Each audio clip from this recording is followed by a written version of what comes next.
Welcome, everybody, to another episode of the Shipwreck Podcast. I'm your host, Bobby Ship. Hope everybody's having a good week so far. Um, got another fun-filled and formal pod to have. Hope you guys have been enjoying the series that we've been doing for now well over a month, a little bit now at this point. As we try to get down to the greatest Black TV show of all time. We're about to get to our final four. We're going to release the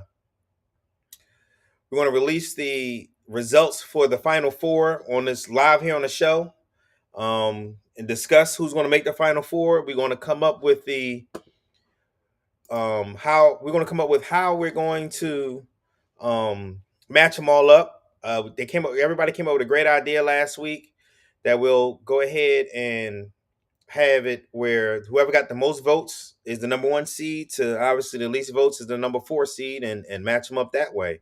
So with that being said, that's how we're going to do it. I'm looking forward to having another great show.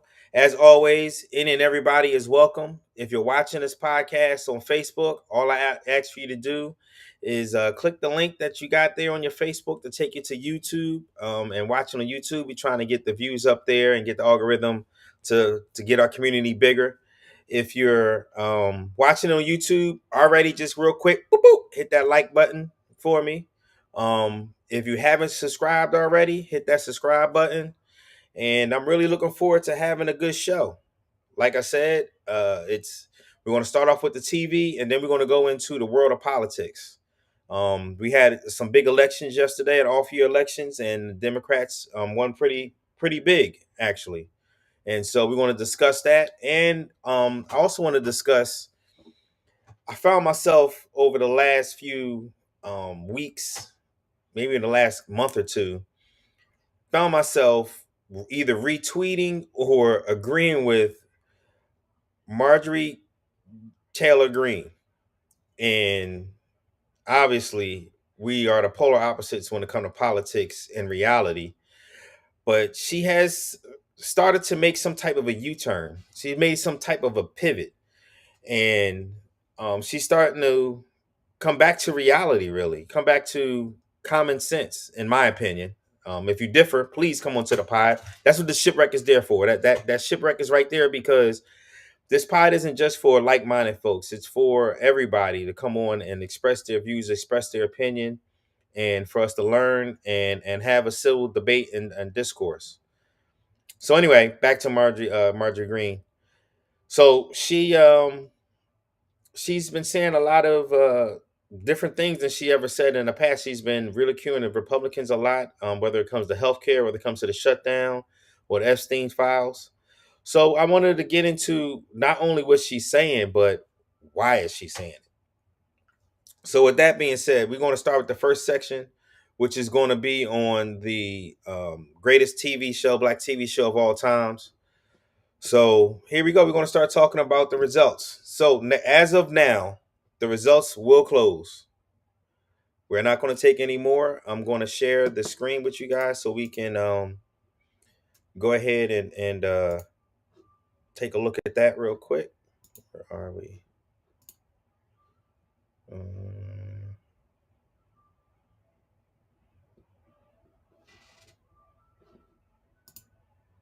Just do that. Sorry. No.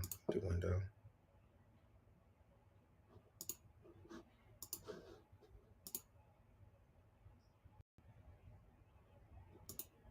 There we go. All right, here we go. So the results are in. Let me and first one we have is Roots and The Wire. Neck and neck. This has been the closest race that we've had since we started the 64 like I said a little over a month ago. And the winner is The Wire. Barely 26 to 25. We had over 51 respondents for this one, 52 in total, and The Wire will move on, and it has taken the drama category, drama and miniseries and cultural impact over Roots, 51% to 49%. Hold on, y'all. Welcome, Ronnie. How you doing today? What up? What up? What up? Nothing much, man. So I'm going ahead and I just started it off and I'm talking about the results. There's closed now. And we're just going to the first category so far, and we're at the drama, cultural impact, and miniseries. And the Roots barely lost to The Wire, 51% to 49%. The vote actually was 26 to 4. I'm sorry, 26 to 25. It was the closest that we've ever had of any category or any matchup. Period. So again, the Wow. Roots lost to The Wire 26 to 25. By a vote. Yeah. Wow. So Yeah. the Wire is going to move on. Next, we have The Cosby Show versus Martin. The Cosby Show won pretty easily, 63% to 36%. The total was 33 to 19. I'm surprised by that. I personally thought Martin was going to move on. That's who I voted for. That's who I wanted to win. I'm gonna go back to Nah. Roots and The Wire for a minute. I thought I voted for Roots. I voted for Roots because of the cultural impact and how important it was when it came out, when it originally aired. But my heart was with The Wire. I'm not gonna lie. My heart was with The Wire, but I, go I'm ahead. with you. I voted for the Roots also. I voted for Roots also, and I was just like what you just said. You know what I mean? It's like, Wire was like more of a great show, but Roots had roots. You feel what I mean? Yeah, yeah, So yep. I did the same thing, and so I'm pretty shocked about that myself. But we talked about this a couple weeks ago. Even when we started this, it's culturally, like, you got to look at the age groups and like who watched what and who didn't watch Yeah, what. You know what I mean? yeah. And who So I think voted that's for more it? where we are. Yeah. I agree. But listen, they both great shows now. Now, Yeah. not discount either one. You know what I No, mean? They both should not at be all. they both should be watching their entirety. They both should Yeah, be they should be all studied. To be honest with you. I agree with you. Uh, I agree with you.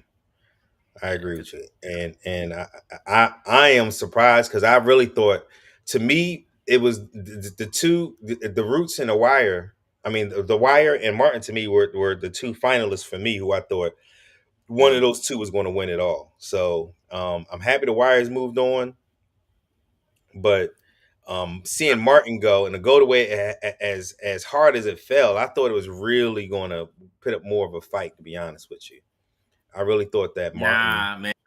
My opinion, and I talked about this in the beginning. I don't think any show gonna beat the Cosby Show Mm, long term. In this mm-hmm, whole thing, I said that in the very beginning before we even start voting, mm-hmm, because I'm like, culturally, that spans everybody, because everybody watched the Cosby Show. yeah, Some people watched Roots, some people watched The Wire, some people watched Martin, some people watched, you know, uh, Soul Train and Live in Color, and it's the Chappelle Show, which is still a shock. But you know what I mean? Like, yeah, those are the kind of shows some people watch. Everybody watched the Cosby Show. yeah. You feel I what I would mean? agree. I would absolutely So agree. I think that's where my opinion is, that the Cosby Show, I was like, it's really not gonna be. It's gonna be tight. Now, I'm not gonna say it's gonna be a runaway, Yeah, but I think honestly, overall, I was like, there's it's no going to way be. nobody culturally gonna have a more impact than that show. None. Yeah, well, it's going to be interesting to see what the votes look like so far. As far as overall votes so far. So that's going to be interesting to do here in a second. But I thought honestly, I thought Martin was going to give it more of a fight and actually beat the Cosby Show. Honestly, I voted for Martin. I did. I voted for Martin. But it just didn't happen. This one right here, the Cinderellas, 5 and 6 had to go up against each other. Bernie Mac and My Wife and Kids, and Bernie Mac won resoundingly, 71 to Yep. 28, and it was 37 to 15. I can't believe Bernie went on his run. I did not see them coming out of this division like that. I told y'all. I said it. If we got to go back and watch our clips, bro. Watch our I clips, told yeah. y'all Bernie Mac I told y'all Bernie Mac gonna do some damage. You know what I'm saying? Because a lot of people, like, you know what I mean? People, even, I mean, some of the favorite comedians, some of the comedians' favorite comedian is Bernie Mac. Yeah. You feel what I mean? Like, Yeah, the dude yeah, was yeah. the show hit hard. You know what I'm saying? It was a cultural show also, and it was funny, and it hit like real serious topics. You feel what I mean? Yeah. That's where you know what I mean. I knew, I was like, oh, that's gonna do. And remember, we talked about it. I think we talked about it. Me and you was like, he had the wrong number, because Yeah, we kind of I threw him in thought there. when we can look at his division. Let's go back to his Yeah, division. It is he was at the wrong number. He was at what, 5 hold or on. something like that. Yeah, hold on. Let me bring him Yeah. up. Welcome, Holly. How you doing today? What up, though? I'm well. How are you? We are great. Good I am times. great. I cannot complain at all. Good. Cannot complain at all. All right, let me I don't want to stop sharing. I want to change it. I'm digging the fro though. That's what's up. I'm really digging. That's dope, though. You're just trying to get taller. That's what it is. That's exactly what it is. It's got about 2 inches. Listen, you don't need to get no taller. You're a freaking giant. What you mean? You already know that. You know that was a setup thing for me. You already a giant, mama. You don't never got to do that. You know what I mean? You know that. All right. But yeah, so remember we talked about that. So let's go back. Like, Let's go back to that back division. Yeah. All right. So this was the modern sitcom. Blackish was number 1. Yeah. What was number 2? Boondocks was number 2. Abbott was 3. Everybody Hates Chris was 4. My wife and so then Bernie was 5. Yeah, Bernie was 5. I thought that was right, honestly. No, we talked. Remember we talked about it. Remember we talked about it. It was like, you know, we don't want to put him. I think the reason why we put him at 5 is because we didn't want him somewhere. He didn't want to compete with something right away because he was gonna knock him right out or whatever it was. But I was like, man, Bernie Mac was. I mean, if you even look at the like 3 to 4, you think Abbott and Everyone Hates Chris is better than the Bernie Mac show? I thought Everybody Hates Chris was better than Bernie. I honestly I did. I thought, and I voted for Everybody Hates Chris over Bernie. Yeah. I did.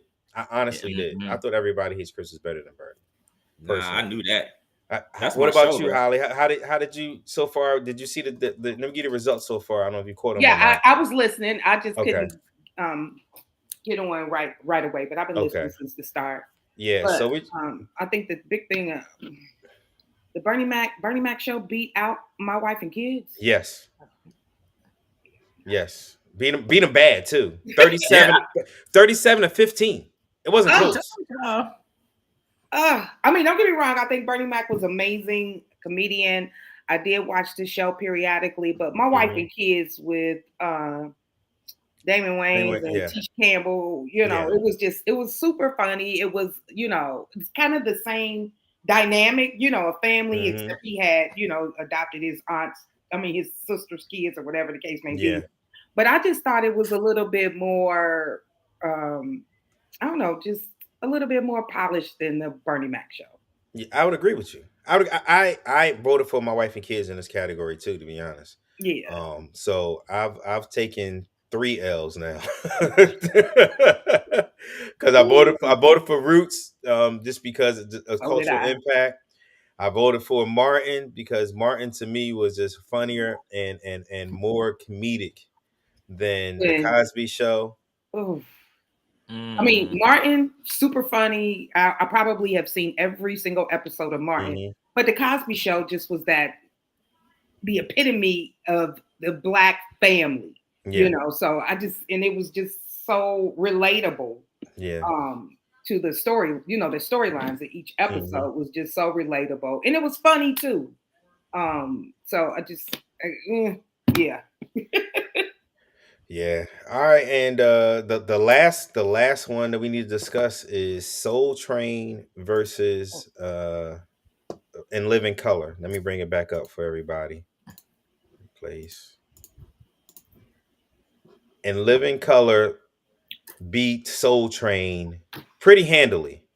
Yeah. 33 to 19. 63% versus 36%. Soul Train is out of there. Yeah. Don Cornelius is gone. I voted for Living Color. So this is the only win that I have on the board. I'm in my. You were Soul Train. So why was you Team Soul Train? What was it? What was it about? Again, the cultural thing of Soul Train. Yeah. You know, it's iconic. On Saturday mornings, you got up, you had your cereal in front of the TV or whatever. You know, as children, it was more nostalgic for me than in Living Color. You know what I mean? Yeah. It just during that time, it was just something you did, and you know, Don Cornelius and watching the different performers on there, and just seeing Black culture as a whole. Right there on Soul Train. Soul Train paved the way for a lot of artists. Yeah. So it did. So it had that the was cultural impact for sure. It absolutely did. But Yeah. I went with A Living Color because I went with Roots for the first. Like I went that was my give back to the old school and doing everything, you know. So that was and I believe Roots, but my heart was with The Wire, and my heart was with Martin, so I had to do that one. My wife and kids, I like that show better than Bernie. And for me, again, Living Color was just it was in my age range, you know. I mean, that was when I was a teenager and watching TV and stuff like that. Soul Train was toward the end of me, end of, you know, or beginning of my childhood, seeing that. But just for me, I watched more Soul Train on YouTube that I can remember, and seeing all of the stuff on there that's pretty dope than you know, watching it every Saturday or anything like that. All right, so with that being said, we need to put these calculations in and then go from there and see who's our top four. So let's go back up to the top and go with Roots and Wire. Can you believe The Wire won 26-25? That was super tight. That was super tight. All right, so let me find that one. That makes sense though. I mean, we talked about these two. Yeah. You know what I'm saying? Those were the Giants. Yeah, we talked about them specifically. Like, this is gonna be a tough one.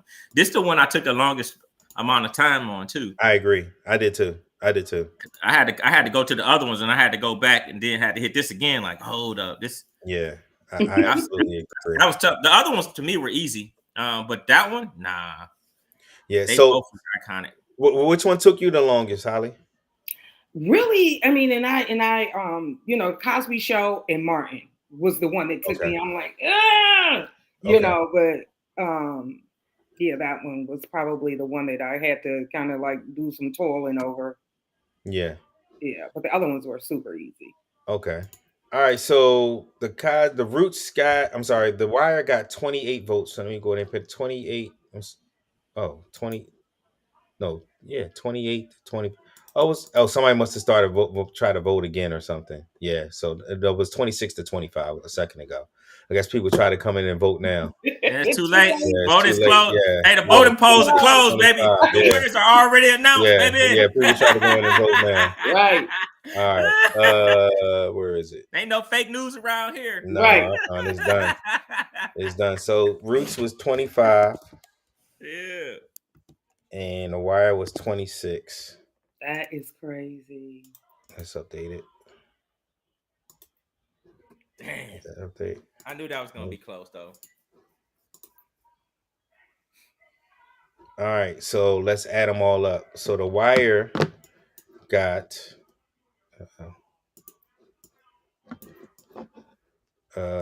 first round, they got 43 votes.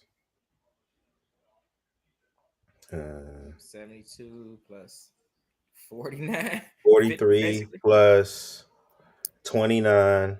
72. Plus another 50 is a 43 plus 121. 29 plus 49 plus 26. 26. 147. So let me write that down. 147? Yep, 147 for The Wire. 50, 80. 147. All right, next up, let's do what's this? Soul Train. Let me change that one. Soul Train. No, it's in Living Color one. And what was the score for that one? Was Living Color got 34 votes. 34-19 for that one. So that's 1 plus whatever that is. 19 This is real time, people. This is us calculating. This is us looking at you're watching this in real time, people. Right. Mhm. No gerrymandering No here. gerrymandering here. All right. So, In Living Color started with 59 votes. All right. 41 is 100. 59 141 plus whatever they 41 plus 41 plus 34. 175. Wow. Oh, wow. Wow. Some of these categories, people didn't vote. No, when there was a lot of categories, I had it in 4 different spreadsheets. So some people didn't vote in all of the spreadsheets. Mm-hmm. It don't matter. Listen. Yeah. So sometimes, and listen, if you ain't darker than that square where you voted, guess what? They don't get a vote for you. Right. Yeah. That's it is what it is. Living Color 175. All right. Let's go to the next one. The next one is oh, they got a 20 chat for that. Nope, that's not what I'm looking for. Hold on.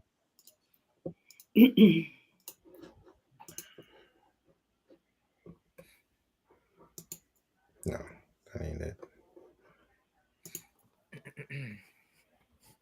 Nope. The only difference I think in this one would be it's like who they went up against too. Mm-hmm. So those numbers might be a little screwed. But that we're going with that. Wow, we like that's dope, man. Yeah, I know we like a million deep in there. Nah, that's dope, right? That's dope. There it is. All right. There we go. All right. So the winner of Bernie Mac and My Wife and Kids is 39-15. Man, that was a real blowout. 39-15. Bernie Mac. Unidentified object. Let's try it again. 39-15. It won't let me do it, but we're gonna figure it out. Let's see. Let's try it one more time.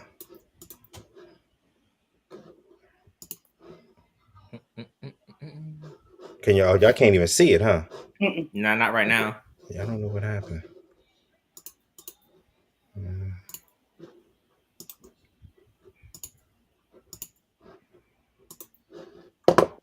Still can't see it, huh? No. Get rid of this. Yeah, go. We can see that one. You see this one? Yeah, we see that one. It don't even show me that you can see that one. No, I can see it. We can see Yeah. it. So you see When you see Martin and Cosby? Yes. Yeah. Okay. All right. But it says 0-0 right now. Yeah, I gotta fill it in. Martin and Cosby was 33-21. I mean, 33. That was kind of a Yeah, it's kind of a blowout. Yeah, it was definitely 21. Cosby. You got to turn them both green. No, I don't have to turn it green. Well, it won't do it. So I'm gonna just put it. But we know Cosby got 33. All right, so we got 57 from Cosby plus 33 plus 43 90, plus 33. 133. 166. Yeah. So we have 166 for Cosby. 166. And then the last one, let's go back to, which is, I may not be able to show it. I don't know why it's not showing. I'm going to look on this one.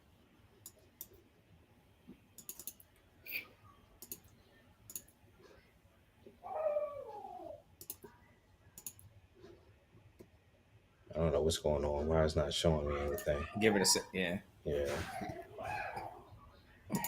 Plan and manage.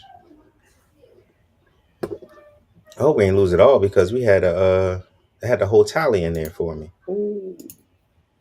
It's all good. Go to that one down there. There we go. No, that's the Cosby one. What's that one? Just the Cosby one again. Wow. I think I got to log in again. That's what it is. Maybe that's what it is.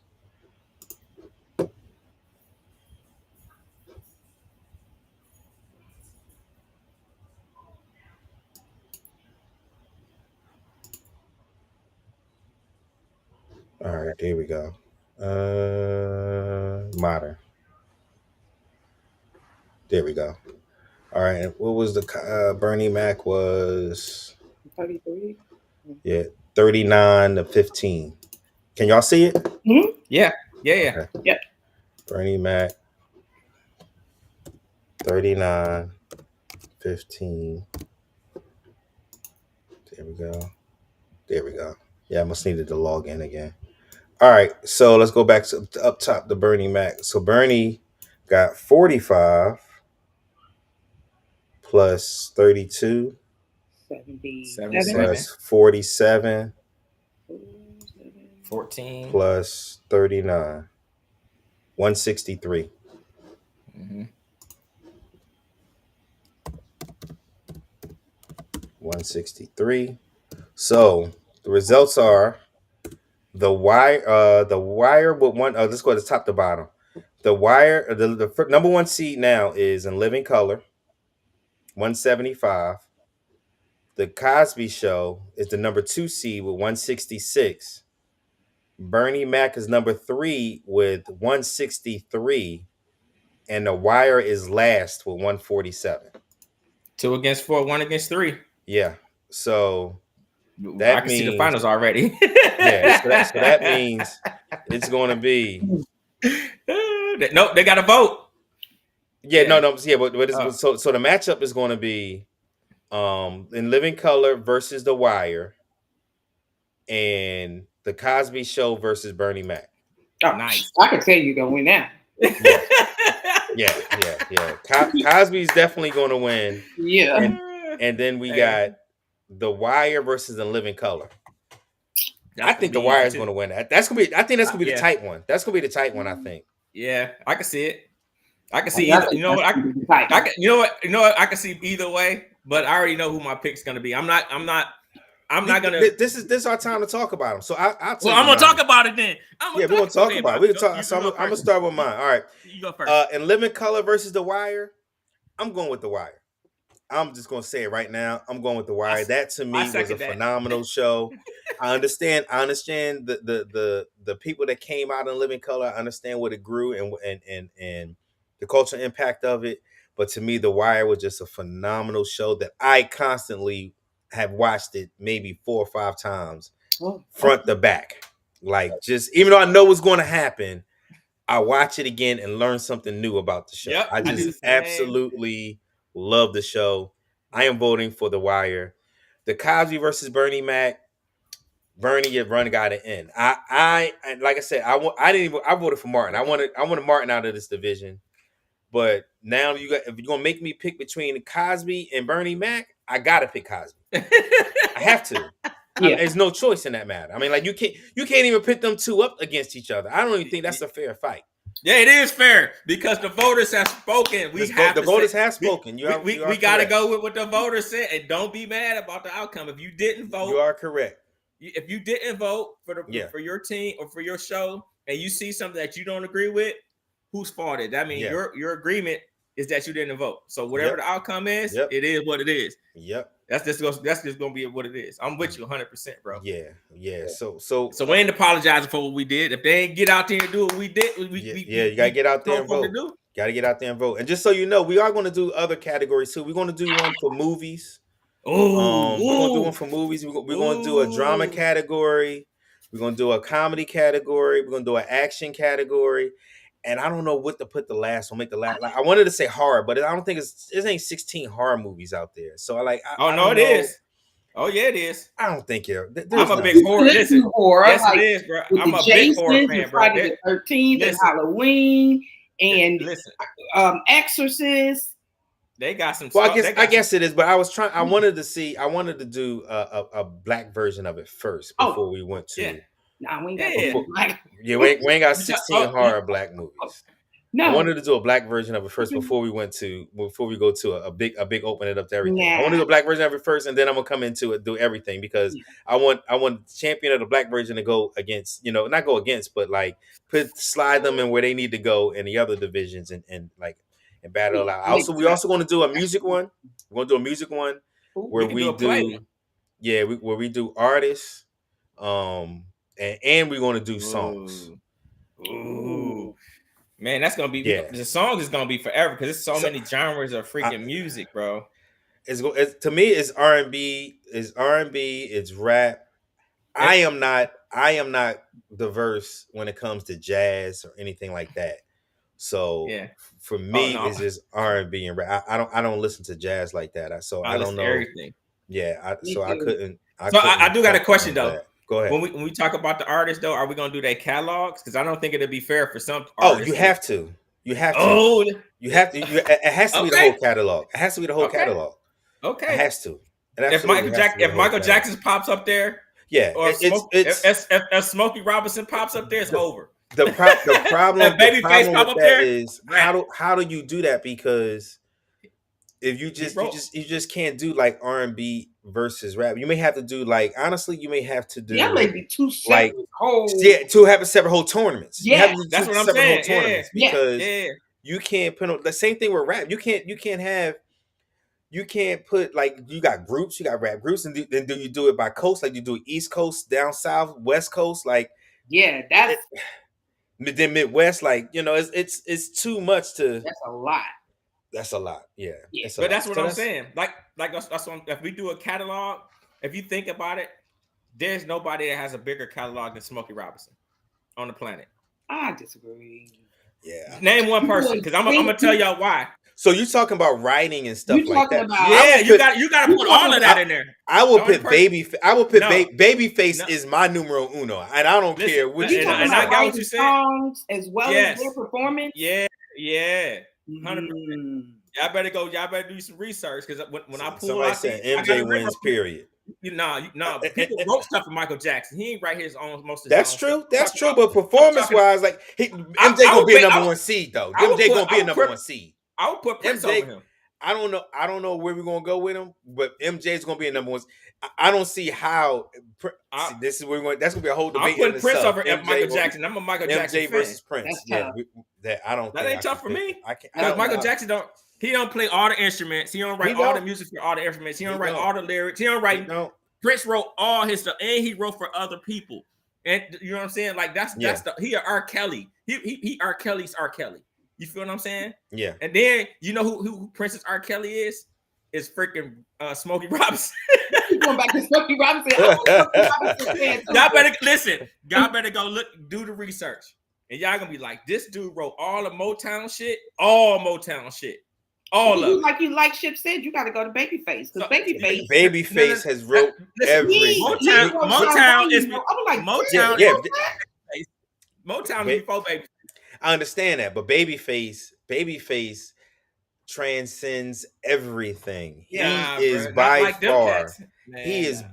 far the best writer producer ever to me. I'll put him over I will put him over anybody. Let's get that. Listen, I love this debate right now. Let's get it. R. Kelly R. Kelly is excellent. R. Kelly is definitely excellent. He had no pedophiles on the chart though. I'm just saying. We're talking about his work. We ain't talking about the dumb shit. That's the case. I still listen. We're about to get into politics here in a second. We're just finishing off the fun part. We're just finishing off the fun part. We have Bill Cosby on our thing right now. If that was the case, you know what I mean? Well, before we get off of this, I did watch a couple episodes of Boondocks. So all right, yeah, I did. And how do you feel about Boondocks? Boondocks was funny, but one thing I like a lot of the little clips in there.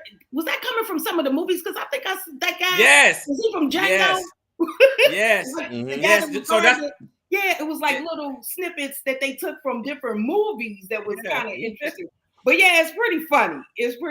So yeah, I actually enjoyed it. I watched like 3 or 4 episodes. It was it's hilarious. The show is hilarious. Game recognized game, granddad. Exactly. Yeah, it was pretty good. So just wanted to let you know. So I will continue on. All right, and I'm gonna live up to my end of the bet as well. Absolutely. Yeah. Well, not bet, but agreement. Yeah, understood. Yeah, that's the genius behind the show.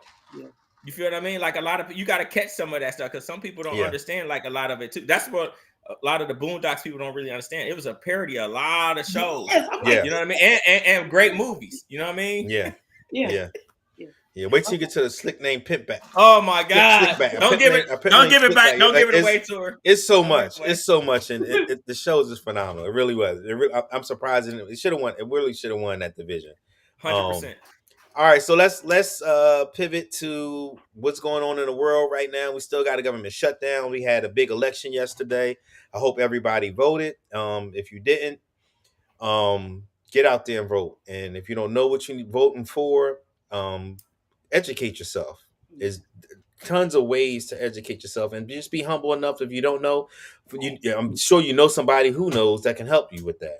And they'll have it, that ain't going to judge or anything. That'll just give you the facts and give you the information for you to decide on what you need to do. With that being said, I want to talk about what has happened over the election. So the Democrats won pretty big yesterday. Let me put up what Mark said again. Mark, I hope you're still watching. We're about to talk about all of this stuff now. He put up with the number and wins that came in last night. I'm waiting for the mass exodus resignations of Trump staff, trying to salvage their reputation when they realize the grift is ending. I think we're still a long ways from that. He has too much power right now, and he has a grip on the Republican Party. I don't see that ending anytime soon, because if that was going to end, I think the shutdown would have ended today. And as we can see, we're still shut down. But let me go over some of the Democrat wins. Obviously, we know that Abigail Spanberger won the governor's race in Virginia. Mikey Sherrill won the governor's race in New Jersey. Zoran Mamdani won the mayor's race in New York, and we're going to actually have a segment to talk about him next, because I wanted to ask you guys how you feel about his ideas and the boogeyman that has become on the right when it comes to him. And then statewide in Georgia, this hasn't happened in over 20 years. 2 statewide seats for the Regulatory Commission has been flipped to Democrats. So a Democrat has not won a statewide race. Not for federal office. Yes, 2 senators have come from Georgia, but statewide race for a state office in Georgia in over 20 years. And that happened yesterday. So I'm gonna give you guys a chance to talk about that. If anybody else want to join the pod, you're welcome to join. Hit the link and if you haven't already, hit the subscribe button. If you're watching on Facebook, please go to YouTube, hit subscribe and like and everything. If you're watching right now, please hit the like button. And again, if you want to join, there's a link out there. If you need the link, text me or anything. It should be up there on Facebook pretty easily to find. But so somebody's saying, Ann is saying the blue wave is real. How do you feel? How do you guys feel about yesterday in and of itself? Holly? Well, I think, and I probably a lot of people felt re-energized. Like the people have spoken, and I think this is a telltale. Like you said, it's a ways off. I mean, this is just the first step of many that we have to take to kind of get democracy back where it was before Trump took office. But I think this is a huge, huge step forward in achieving that goal, because people are tired of the same old crap that we deal with politics. And I know we're going to talk about New York here shortly, but I think these old folks, they need to step aside. They need to go. And let some young, fresh, new ideas into this, into politics. So I actually was super excited. I do want to say that I made a post on Facebook, and I just took a picture of the TV and posted the outcome when it was all blue and Prop 50 passed. But I got a lot of, you got some flack? I'm sorry. You got some flack on your page? Yes. And really? Believe it or not, let me go to your page. I'm going to your page when I'm done. You, Miss Sandra? No. She never called you. Well, she was one of the ones that kind of gave me a whole bunch of crap. Really? I would love it. Yeah. So we definitely need to talk. On what page? What page, Holly? Which one? On my Facebook page. Oh, we're going there. We're going there after this. I'm going there. You know me. I like that. I like yeah. So, and then also one of the guys I was stationed with, and like I said, we're going to talk about New York here in a second. He posted, and it was disturbing. And a lot of times, of course, and I'm in agreement. You can have your political views, your ideals, your beliefs, and you have the right to do and say whatever you want to do or say. You know what I'm saying? But and I normally just scroll past it. Like, okay, that's how you feel. I know who you are. Thanks for letting me know. But he had a picture of a plane going into side by side, a plane going into 9. You seen that? Yes. Mamdani. That said Mamdani on it. Yeah. And it was like, we will never forget, and then we forgot. Yeah. And I had to say something on that because that was disturbing to even put that up. You know, comparing him, like every Muslim is responsible for this. And exactly. like I told the guy who posted that, you're part of the problem, you know. But like I said, that was one that I had to absolutely reply. I normally don't. I kind of just keep moving along and just kind of put it in the back of my brain of who I'm dealing with. But back to your original question, I digress a bit. No, absolutely. This is what we're here for. I'm re-energized. I feel like this is a telltale sign what's going to happen in November. And now I feel like the Republicans are going to be scrambling, trying to figure out what their strategy is to change these things. Because immediately Trump came out and said, we got to end the shutdown. Get back in there and end the shutdown. But he tried to go ahead. No, I was gonna say how does he want to end it? He don't want to end it by compromise. He want to end the filibuster. Yeah, like, exactly. He wants to end it by strong arming. He wants to strong arm end it shutdown, not end it through compromise. Yeah, he never said that. He never came out and directly said that prior to the results of this election coming out. So I think we're still fighting an uphill battle, but I do feel like people are now aware of what's going on and they want their voices to be heard, and they got out in record numbers and voted. And that's unheard of for this type of election. Yeah. You know, for people to actually get out, stand in line all that time and cast their ballots. And I'm grateful for it. Ron, how do you feel about this? Remember the time we talked about all of this stuff back in the day earlier? And I say the system's gonna work, the system's gonna work, the system's gonna work. It was like, oh wait, I hope the system worked. You're the frog in boiling water. You're the frog in boiling water. You are. But like I was saying, for me, I wasn't surprised because I knew that this system's going to work. Does that make sense? I'm one of them thinkers. You know what I'm saying? And to the last minute, till you like, you know what, something ain't right. But if I see like I see people that aren't really like oh my God, we got to get the fuck out of here. We got to start doing this stuff. Our real big leaders like Obama's like he says basically go vote. He was like kind of brushing off all kind of some of the stupid shit that they was doing. That as being dangerous, but not too like, oh my God, you got to be worried about a civil. They never mentioned that ever. You know what I'm saying? They never mentioned us going over the brink of we at the brink of this, that, and the other. So I'm like, if them cats not pressured, I'm good. You know what I mean? Like, so the system is working, and I talked about this earlier. It's like the system isn't going to work as fast enough or fast for people. Some people, it's going to work fast for others, but not the majority of us. Right? They're not going to start feeling the repercussions of what they voted for even in January. You know what I mean? Like the people that voted in January said, hey, we're gonna go with this red hat. We're gonna back whatever he said, That system had to take some time to start affecting them. And and watching all the decisions that he was making that was affecting them directly.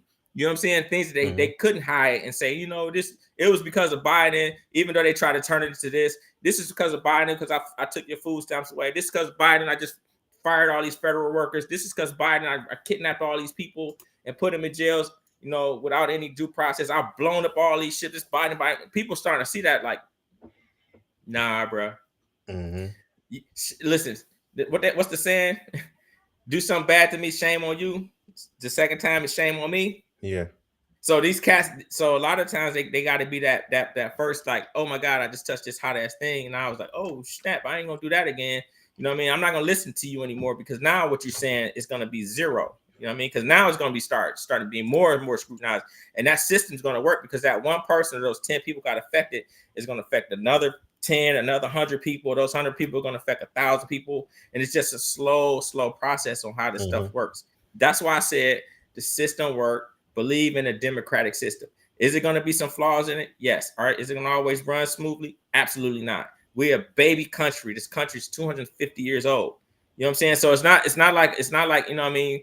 These other, like I was talking about before, these other countries are thousands of years old. They centuries of years old. We still going through adolescence. Matter of fact, we still infants comparative to a lot of these other countries. So you're gonna have a whole bunch of growing pains. And you're gonna have those things where it's gonna work good for some, it's not gonna work good for others, it's gonna be bad for others, it's gonna be not bad, it's gonna get good. Bad, good, bad, and now we're in that bad part of it. You know what I mean? Because we actually been kind of good for the better part of X number of years. You're gonna have a little progressing. Yeah, now we're retracting. We're Right. regressing. Well, So, but when you injure a muscle, right, and you got to go repair that muscle, it's gonna be stronger when you repair it. Believe it or not, it's just gonna be a little harder work to maintain it. That's the part that we got to keep working on. Is getting that muscle that got damaged a little bit, and we got to just maintain what we got going on, keep that momentum going, get out there and vote. You know what I mean? Because it's not over till it's over. My pushback It's never. is still they continue to you say the system's going to work, the system's going to work, but they're continually trying to change the system, change the rules in the middle of the Right. game. And so Right. that's where the problem comes in for all of us is we are playing by the rules. And that's why I say the Democrats have to change the rules and play by the game that they're playing in a lot of sense because they are changing the rules. They are rigging the game so that they can continue to be in power because we're a representative democracy, but it still got to go by as majority. And in the next 10 to 15 years, this will be a majority minority country. And that has never happened since its exception, since before its exception.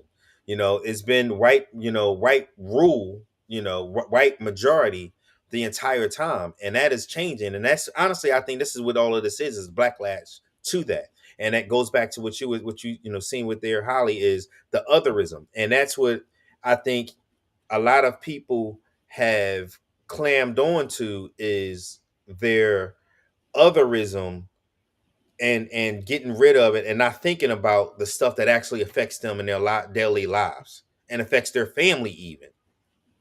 That truly affects their family. With that being said, I wanted to go to, like I said, our first topic, I wanted to talk about Mamdani. And we really should have did this before the election, but he won. And he is a very bold figure. He's only 33 years old. I did not realize that until today. I honestly did not. And as I was researching him, and I have a short video for him that I wanted to introduce who he is, and then I want to get into his policies, and I want to see how you guys feel about his policies because he considers himself a democratic socialist, which is exactly what Bernie Sanders was. So let's watch the video real quick, and then I'm gonna go into his policies, and we just talk about it on the other side. If anybody you're watching, you want to join the conversation, come on in. The links is in the bio, in the comments. Join us.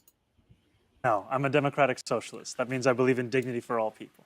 It means more than that. Yeah, I think... You're not a communist. I agree with that. No, I'm not a communist. And I think, a lot of New Yorkers have asked me, what does it mean that you're a democratic socialist? Yeah. And I tell them to think about the words of Dr. King from decades ago. He said, call it democracy or call it democratic socialism. There has to be a better distribution of wealth for all of God's children in this country. And that's the heart of it. 34-year-old Mamdani was born in Uganda to a family of Indian descent. He's lived in the US since the age of 7 and became a naturalized American citizen in 2018. 1 in 4 residents in New York City cannot afford essentials like housing and food. We believe that buses should be fast and we believe that housing is far too expensive. We're going to build hundreds of thousands of affordable homes, take on bad landlords, and freeze the... Mamdani has vowed to introduce rent controls, free daycare and buses, and a network of city-run neighborhood grocery stores. He plans to fund his costly program by increasing taxes on corporations and the rich. However, as mayor of New York City, he wouldn't be able to implement these measures alone. They'd require state approval. The difficulty of finding funding for his proposals and his lack of experience are some of the main points his opponents use to attack him. Nevertheless, by appealing to young people and working class communities, Mamdani has managed to widen the gap with his closest competitor, Andrew Cuomo. Some Democrats fear Mamdani is too far left and may harm the party. He's previously criticised the police as corrupt and racist, and his stance on Israel, which he's described as an apartheid regime, has drawn anger from some in the Jewish community. In recent months, Mamdani has made a point of denouncing anti-Semitism.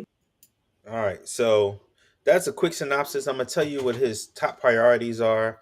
He ran on and won on housing and rent. He wants to build 200,000 new affordable rent-stabilized housing units across the city over the next decade. He wants to freeze rent on existing rent-stabilized apartments. He wants to strengthen tenant protections and expand rent control and tenant rights. Cost of living. He wants to, like I said, build grocery stores. He wants universal free child care for children 6 weeks to 5 years old. dramatically cutting costs. Raise minimum wage to $30 per hour by 2030 incrementally. Make city buses completely fare free, and create new bus zones that will make the buses faster because there's more lanes for them to go through. How is he plans to pay for this? Taxation. Increase taxes on high income earners, those making more than $1 million per year, and raise the corporate tax rate to roughly 11.5% to fund the programs. Cut or moderate property taxes for outer borough homeowners, while increasing taxes on expensive houses in the richer neighborhoods. Transportation and infrastructure. Again, he wants to do the free buses. Um, Proposals around increasing density near transit hubs, upzoning to build more housing and make transit-oriented development easier. And we talked about education. Replace the early years gifted and talented program in kindergarten 5 and under to avoid early separation of students. Keep the program for grades 1 through 5. Expand universal pre-K. Climate control, massive green schools initiative, and social expand protection and services for LGBTQ plus community. Strong pro-immigration sanction and sanctuary cities. And I will not, to be factual, I'm going to talk about his controversies as well. Some of his controversies are, he said, globalize the infidela. Mamdani was asked in a 2025 interview about his phrases of globalize the infidela. He said it represented a symbolic call for Palestinian human rights, not for violence or anti-Semitism. But the Holocaust Museum said the usage of that term, that slogan, historically has been used in the context of violence against Jews. Critics argued that Mamdani's refusal to fully disavow the language.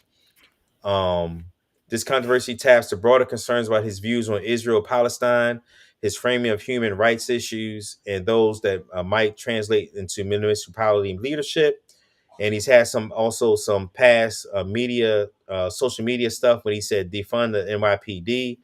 And I think the whole defund thing, we can talk about that if you want to. To me, the whole defund thing wasn't to take money out of the police precincts and just throw it away, or it was to transition it from the police precincts and use it more for mental health, use it for more socialized things that can help the community other than just policing the community. It wasn't Correct. They were going to use a lot of that money too. Just exactly what you said. They were going to hire people in there to do more for the police side of it, and to teach them to, I guess, communicate with or interact with the community better, instead of just thinking that the police is all bad. And they was talking about training the police officers also. So that defunding the thing is exactly what you're saying. They wanted to have the same budget, move some of it to that part of policing, which is a much needed one, because a lot of the scenarios that they showed were, if they had the proper training, a lot of people wouldn't be dead right now. You know what I mean? Go ahead. No, that was it. Yeah, and I've said this before, maybe not on a pod, but I feel like there needs to be training weeks for police officers. Not as much to train them, but as much to give them a safety stand down for their own mental. You know what I'm saying? Like I know from the job that I have that there's times where it's just like, man, I'm not mentally there, and I need a break. You know what I'm saying? And the only way for me to get a break is I got to call in sick. You know. But if you have weeks, where say, you know what, these next couple of weeks, this next month, I'm on a safety stand. I'm doing training, and I'm not actually out there where I need to worry about my life is being in danger, because every day the police officer's life is in danger. They are out there serving and protecting us, but they're also at risk of losing their life at any moment. I mean, that just goes with the job. And just like people say with air traffic controllers and other jobs, stressful jobs, or you used to stress, stuff like that, you get used to it. That still don't mean that you don't need a mental break.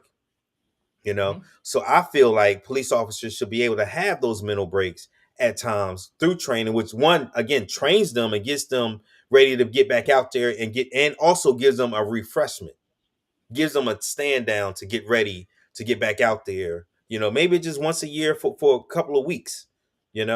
or 1 week here, every 6 months. Who knows what it could be? Whatever rotation needs to be. But I think that will be important. But I digress. Did you guys hear any of these ideas that he has that you like or disagree with? Because I had a very heated debate today at work, and they said this is a Trojan horse and this is going to be a problem, and New York isn't ready for the problems that's about to come from what he wants to do, which to me sounds like a good all of the ideas that I've seen to me sounds good. And I'm gonna just say, before I get the floor to you guys, I am a landlord and I own duplexes and fourplexes and stuff like that. And so I understand how rent control could hurt, my thing. So what I would say with that is, as a landlord, the only thing I would ask is, if you're going to rent control and say, okay, we can't raise the rent anymore, then keep the property taxes the same, because I have to raise the rent because the property taxes is going up. Right. That's the reason why I need to raise the rent. Now, if we keep the property taxes the same, I'm okay with the rent being the same, because the mortgage is going to be the mortgage is going to be. Right. So as long as we stay, as long as my expenditure is the same, I have no problem with keeping their expenditure the same. Now, if you're saying that their expenditures stay the same, but I still have to pay more and more and more, and now it's no longer investment for me. Now it's a whole. That's where the problem comes in at. Okay. But now, so I agree with you, and we have rental properties, and I get 100% of what you're saying. But I think it's more like, if you got to look at what he's talking about, right? He's basically saying. Do you agree? Let me ask you first. Do you agree? Do you agree with any or all? Some. So for what talking about, what I agree with probably 99% of it, right? Okay. I can't say 100 because I don't live in New York. Yeah. Right. So I'm not going to be the one that's going to have to pay these extra taxes. However, what he was saying is exactly what Bernie been saying for decades, right?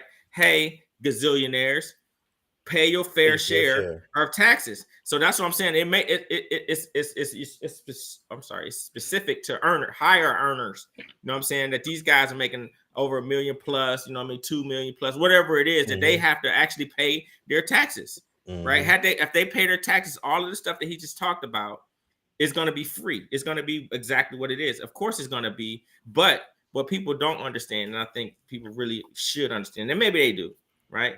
Even when somebody goes in there with the mindset, hey, this is what I want to do for this city, the powers to be is the powers that be. If y'all think that that one person gonna go in there and kick open and throw all the trash out and flip over all this stuff and make all this stuff happen overnight, it don't work like that at that level. You know what I mean? He working with cats they make billions of dollars. That's one of the richest cities in America, right? And those same billionaires fought to keep him out of office, and he won. Right. So I just want to say we have to think big, just like they think big. And what I mean by Republicans and stuff like that, like, we can sit here and say we didn't think all of Project 2025. Oh, I got the whole thing on. Project 2025 is like, some people, I'm sure it's people that said that can never happen. All those things could never. They already got half of it done in 9 months. No, hear me out, bro. That's exactly what I'm trying to tell you, right? So what I'm saying is, don't look at the person that's the puppet in the front. You got to look at the people that supporting them, because it's always money to get. Trump ain't doing that on his. All he got was all them billionaires behind him, right? This is the same thing at the mayor's level. They working with billionaires too, bro. You just don't hear too much about them because they're not on the. They don't want to be heard from. 1, 2, they're not on grander scale like they are, like the president. I promise you, he got money like that behind him, right? Because all that stuff that he has to do in that city is going to affect all of them too. You feel what I mean? It might be them cats on that side saying, you know what, bro? Shit, maybe we should pay a little extra, dog. You know what I'm saying? Even though it might hit them in the pockets, but it ain't. I mean, if you tax a billionaire at an extra 2% or whatever they're supposed to be paying, but the average person is, I'm paying 35% of my shit. Who is really getting hurt the worst? Yeah, absolutely. You know what I mean? So So they're not paying that 36%. You know what I mean? They paying that 5%. Some are paying at 0%. You understand? So that's the point I'm trying. Like, I agree, like, in a sense where, you know what? Yeah, it might hurt my pocket in the long, but I can change stuff too. You feel what I mean? Yeah. I don't have to have this. I could change my insurance to a little cheaper insurance. You know what I mean? Yeah. I could actually And it don't really have anything to do with the federal government. Like you're saying, it's the city. Like you said, if the taxes are going to be raised for, I don't know, say 2% or 3%, that means I have to raise my rent up that 2 to 3%. You know what I'm saying? To maintain, because I'm not gonna continuously lose money in the long run. I 100% disagree with that portion of it on the sense that if it doesn't work on both sides of the fence. What you said, I think in my opinion, I agree 100% with you. If you have properties like that, or if you own a business, in a city that, you know what I mean, have to raise price, it's gonna raise prices for the consumer. It's gonna raise your rent, that potential that's gonna have gas, everything's gonna have to go up. You feel what I mean? So I agree with you. If the city says, hey, we're gonna tax blankety blank at this time, and y'all change the taxes the next year, then I should be able to raise my taxes. You know what I'm saying? To match. Yeah. Does that make sense? Yeah. So I agree. I agree with what you're saying, but I see both sides of the fence. Yeah, I think too. I think the country as a whole, and I think that's a lot of why Trump won, is we're turning into a more populous country.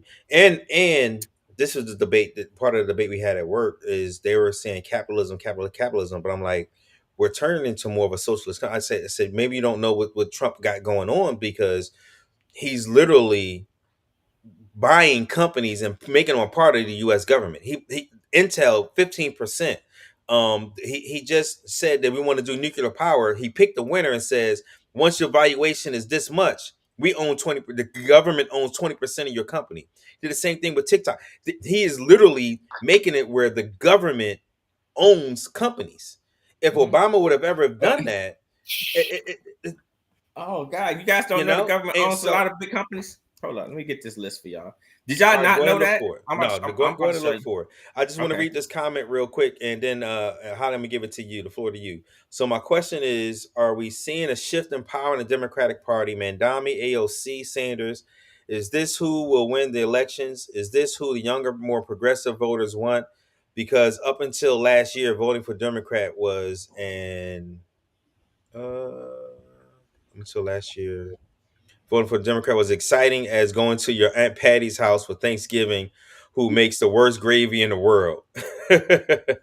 I hope so. I'm gonna just say that. I hope that this is the beginning. He won. Mamdani last night won males 18 to 29 by 40%. Yeah. By 40%. Cuomo. Yeah, he did. And so we need new blood. I think the country, the average age of a first-time buyer for a home now is 40 years old. 20 years ago was 29. Yeah.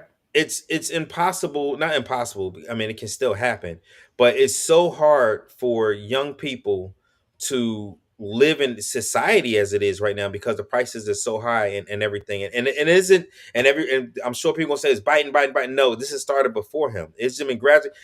Our policy, honestly, is to take money from young folks and give it to people in our tax bracket and more. That has been our policy for a very long time. And until we get back to a place where college is affordable, vocational schools is affordable, learning is an affordable, and housing is more affordable, we're going to be where we are. Holly, I want to give it to you again. All right, so hold on. Okay, first thing that comes to mind when you hear AOC for president. The first thing that come, Mark, you need to come on. If you don't want to put your video on, you don't have to. You're welcome to just have your voice on here and listen, and talk with us. Please come on. The link is in the Facebook as well as the YouTube, because we would love to hear your opinion about this. I'm gonna say this before I give it the floor to Holly. Give the big Holly the couch. First thing I hear when I hear AOC for president is a woman can't win. That's the first thing I think of. That's the first thing I think of. Is it shallow? Is it not imagining enough? I don't know. But I have the trauma of the last two women that ran, lost to Donald Trump, who was the worst candidate ever. And I don't think any males would have beat him because of chauvinism. But the floor is yours, Holly. How do you feel about his policies and everything so far? And being a woman, I agree with you on that last statement you just made, Ship. I mean, it's just the sad reality of this country that we don't look at people for their the qualifications. That's the first thing you're going to look at is race and gender. That plays a huge part, regardless to how qualified they are. So I would agree with you because there's no doubt in my mind that Kamala would have been a much better choice. But anyway, so New York, Mamdani, how you say it? Mamdani. Yeah. I mean, wow. He is Bernie Sanders on steroids. Yeah. Really, he is. He is. All of the things that he's proposing, that's heavy lifting in the economic capital of the world, not just the U.S., of the world. New York City is that. Everything goes on there. So I don't know how he's going to accomplish all of that. I don't know all the inner workings and the dynamics of even how he would go about doing that. But I do agree with you when you said that it has to be fair and it has to be balanced. If I'm sitting back and my family done worked hard and they got billions or whatever the case may be, absolutely I should pay my fair share. But that has to be across the board for everybody to pay their fair share of whatever the taxes are. You can't just go and say, I'm going to get all the billionaires and y'all going to pay for this and y'all going to pay for that and I'm going to tax you out the yin yang. You better have some hell of a security forces. Because people going to be going, I mean, it really is really hard to describe how that would even go down with them paying for free buses, free childcare, grocery store, free childcare. Yeah, I think he's a bit presumptuous in trying to. I think he should have started out just a little bit smaller. I want to talk. The easiest one to me is the state-owned grocery stores, and I had a debate again at work today about that because I said the state-owned grocery stores is no different than a commissary. Yeah. It's that simple. It's the commissary. And I got pushback at work from veterans who said it's not the commissary. It's absolutely the commissary. Yes, it is. I'm like the government owns the commissary and the prices at the okay, give me a second. And the price at the commissary is cheaper than Kroger's and all those other stores. So what is wrong with doing that and making it open to the public? It's no different. And then the pushback that was given to me was, well, they got government contracts. They going to get something back on the back end. And I said, okay, regardless of that, it's still, why can't the government own a grocery store and have affordable, cheaper prices than other grocery stores? That still, to me, is a good idea. I think that's good. I mean, like in Pennsylvania, you know, the liquor stores, we call the liquor stores state stores. You know why? Because the state of Pennsylvania owns them. You get what I'm saying? Now, granted, they're the same prices here in Texas. And I'm not saying that the prices are different, but we already do some of those type things now. Like I said, it's no different than a commissary. I agree. I agree with you on that. But I don't know. All the things he's saying it sounds amazing. People gonna be flying in New York to live there with all he's able to pull all this stuff off. But I just don't think. I think you have to be very strategic in the way that you implement these taxes on the billionaires. And like Ronnie said, he probably does have some in the background that's willing and able. But we got a lot of them that's super greedy, and it'll never be enough. They want more, and they don't want the core of their being won't allow them to freely be like, okay, yeah, I got more money than I could spend in 10 lifetimes. Let me pay my fair share. If that was the case, they wouldn't be fighting for all these loopholes and lobbying for all these loopholes that they have in all these tax laws. You know what I'm saying? So it's a heavy lift for him for sure. It's huge. And I am hoping that he's successful in it. I really do. That may have some other states kind of look at some of the initiatives that he's going to implement and kind of maybe slide some of those things over into their states. Those mayors that are really interested in helping their people in their city, you know. Absolutely. It's a heavy lift. It's huge. It is. And to add to that, just so you know, as mayor of New York, he has no authority to raise taxes on anybody. Okay, well, there you go. So he. Do you hear what I was trying to tell you? Yeah, he has to go through the state.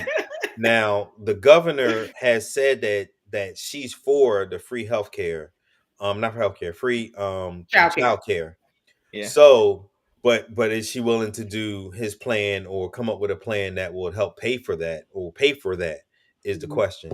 We have it. Go ahead. I can say just one more thing. If he can implement even 10 to 20% of the things that he's got, it's still going to be a win for the New Yorkers. I mean, absolutely. Free health. I mean, free childcare. That, as a single parent, that was one of my biggest expenses. Yes. So, and that's it's gonna pay back tenfold, because now you got people that don't have to, because some people don't work because all I'm working for is to go to pay childcare.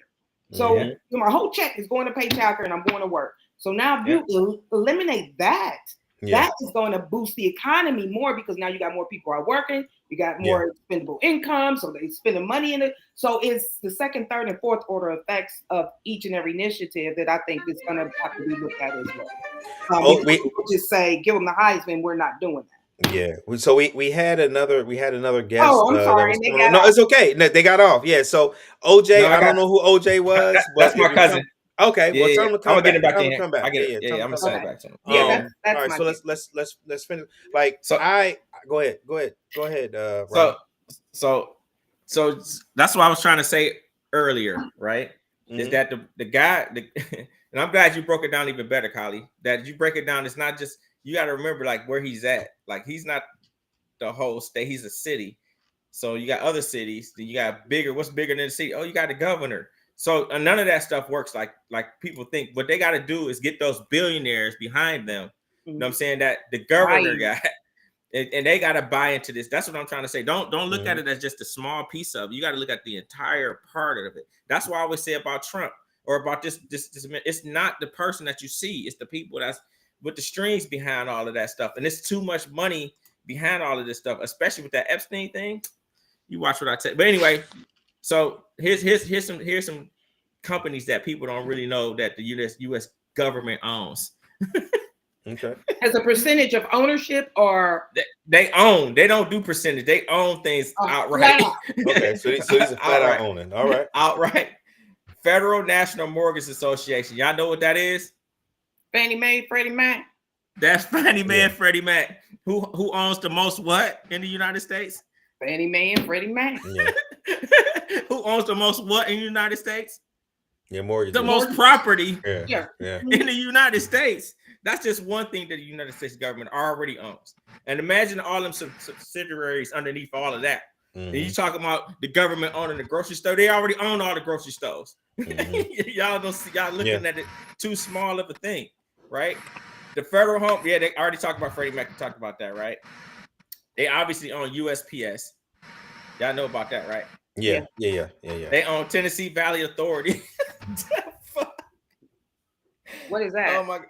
That's they fairly own the electric utility company that's provided to the electricity for Tennessee Valley region. Damn. Okay. Obviously, they own the FDIC for every bank in the United States that they want to insure. They own all of that. Hey, OJ and Philly sister, we know y'all here. We just waiting for Ronnie. Then we're gonna bring y'all in.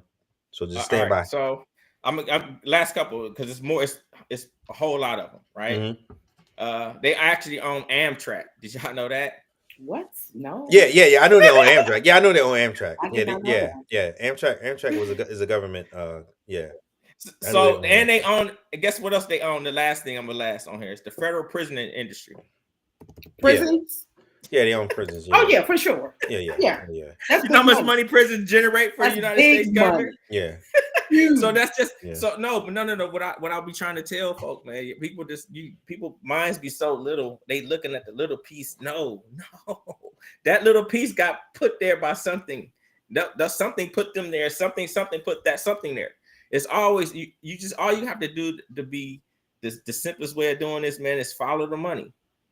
Oh yeah, follow the paper trail. It's not hard. It's not hard to do that. And are you gonna be able to change anything that you think you want to change without a whole bunch of things?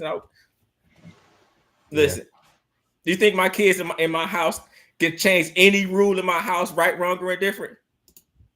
Can any of your children have ever changed any of your rules, right, wrong, or indifferent? No. Huh? No. They can't change them on their own. Absolutely not. It ain't gonna change. Period. There is no change. We can discuss them. I could tell you how they got to where they are, and if you can persuade me to change it, we can have a discussion. So but that's where we are, bro. We the can do kids that in the house. Yeah. All right, let's Just to move. let you know. We got a couple more guests. First one I'm gonna bring on OJ. Are you there? I got you on, but you don't have your camera on, so I just got your voice. OJ, are you there? Hello, OJ. I saw you on. I don't know if you're there. All right, Philly sister, can you hear me? Mute. I can hear you. Hello, everyone. Yeah. How you doing? Good. How are you? Good.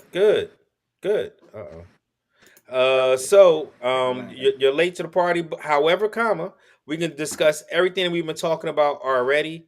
From the TV stuff. Have you had a chance to see where we're at with that? Did you get the results? Yes, the Wire is gonna win. You think the Wire's going to win it all? The Wire's gonna win. The Wire is going against In Living Color. The Wire is going against. So you think the Wire is going to be in Living Color? Okay. I think so too. Yes. I think that is my choice to win it all. I think it's going to be either in Wire or it's going to be the Wire. I think I'm going to go with the Wire. I'm going to continue to go with the Wire. And it helps, but it doesn't help that I think I said before, I'm rewatching it with my son, and there was really a lot of things that are relevant to today in there. 24 years ago, 25 years show was on. Mm-hmm. And it's just wild all over again. It's wild from the drugs on the street to the politics at the docks, because that's something that nobody is talking about. When the docks were down last year, and I'm not gonna lie, I was panicking, buying like toilet paper and all that stuff all over again, because I'm thinking the docks are gonna shut down. We're gonna need all this stuff. But it's all also very relevant right now. So that's why I think agree. It's gonna win. I agree, and we've never had one that close. Like what was 26-25? I mean, it was extraordinarily close for it to go there. OJ, can you hear me? Can you hear me at all? No. All right. He said, I told him to unmute it. Yeah. I don't even see his. Actually, he's going now. Actually, I see him, but it doesn't even show his like he has his mic on, because everybody has. Yeah. I can see their speakers, but his mic is not even showing up like he has a mic. Yeah.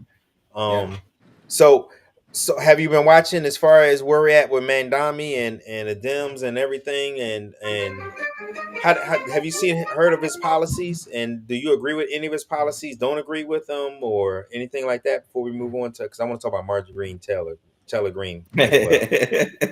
I know very little about his policy. I'm not gonna lie, I was a little more focused on Virginia, because I move in and out of Virginia a lot. And when I tell you, I was ready to vote in Virginia, and I don't even live in Virginia. But I'm happy. Don't say that. Don't say that out loud. Allegedly. Yeah.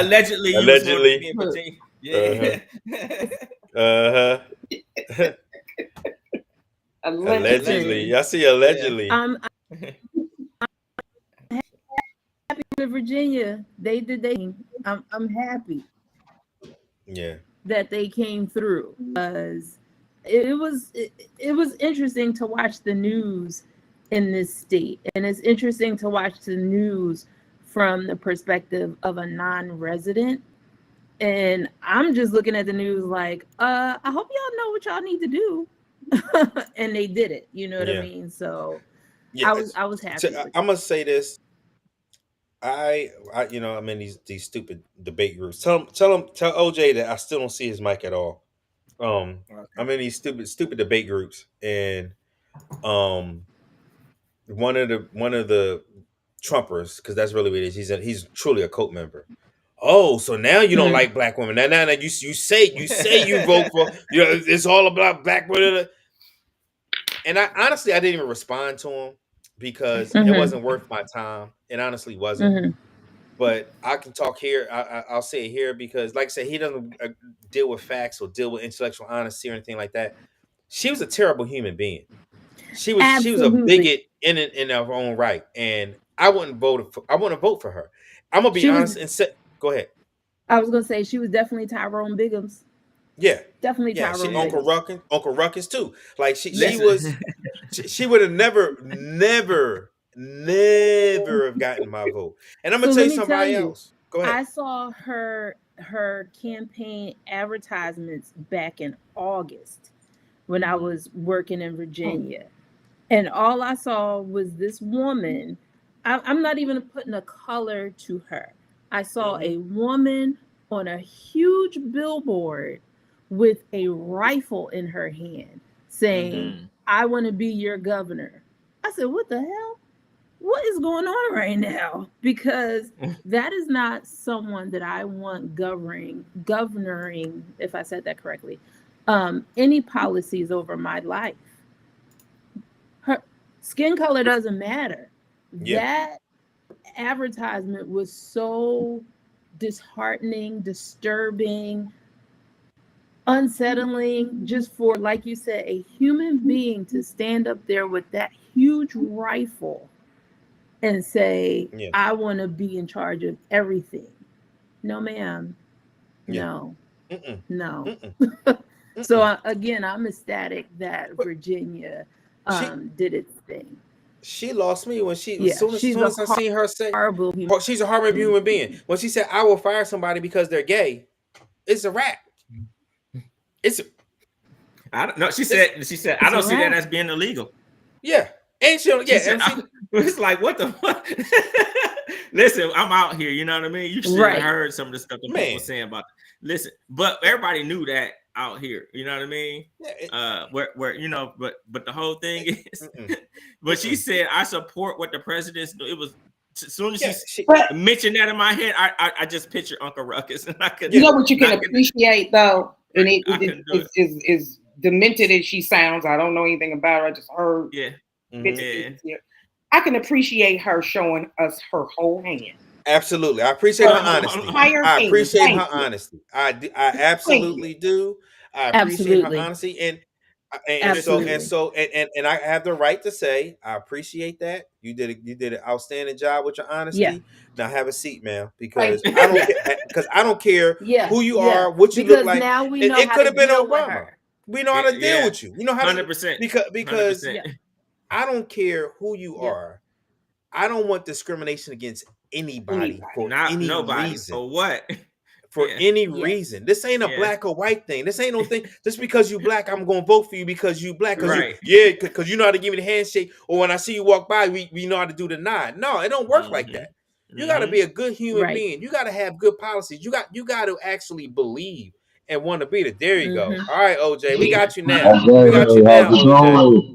How you doing? How you doing, my brother? How you doing, my brother? So she would have never gotten my vote.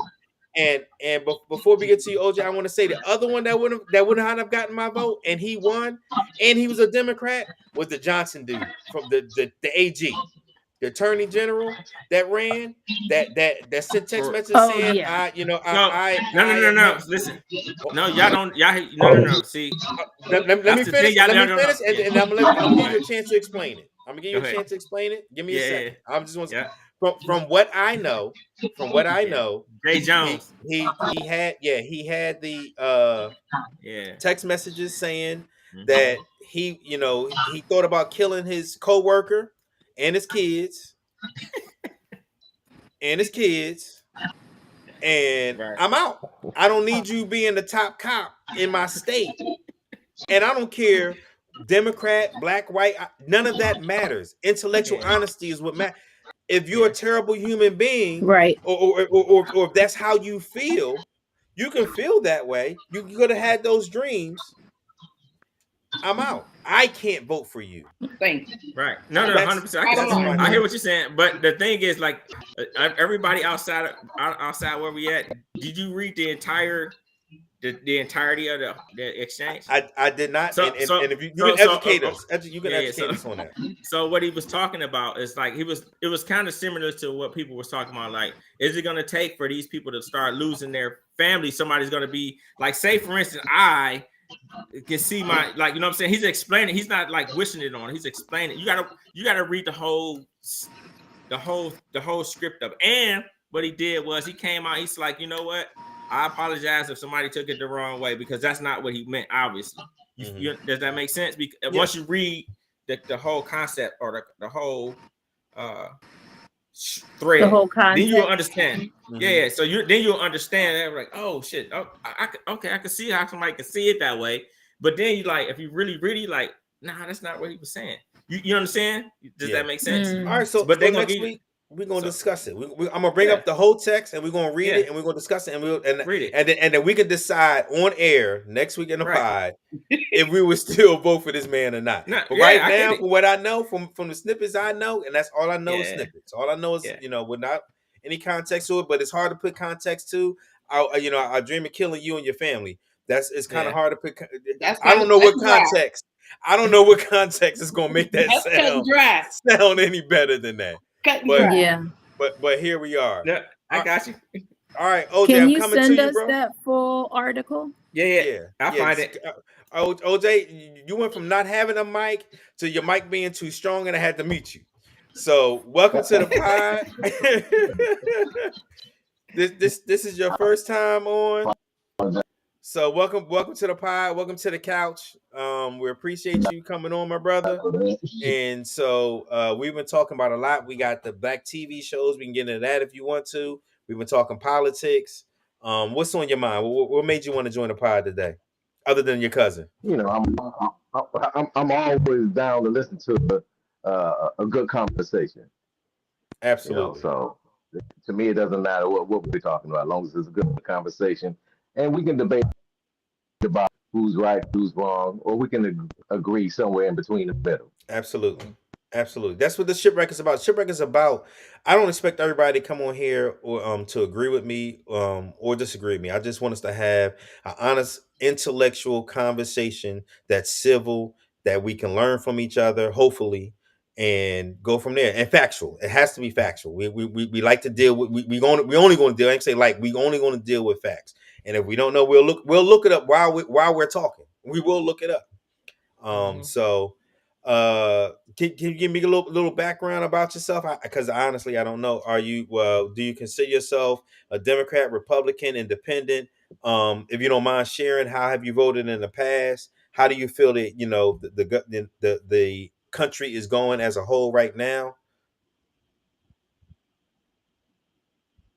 Yeah, I think we lost him. He froze. Yeah, I think he froze a little bit.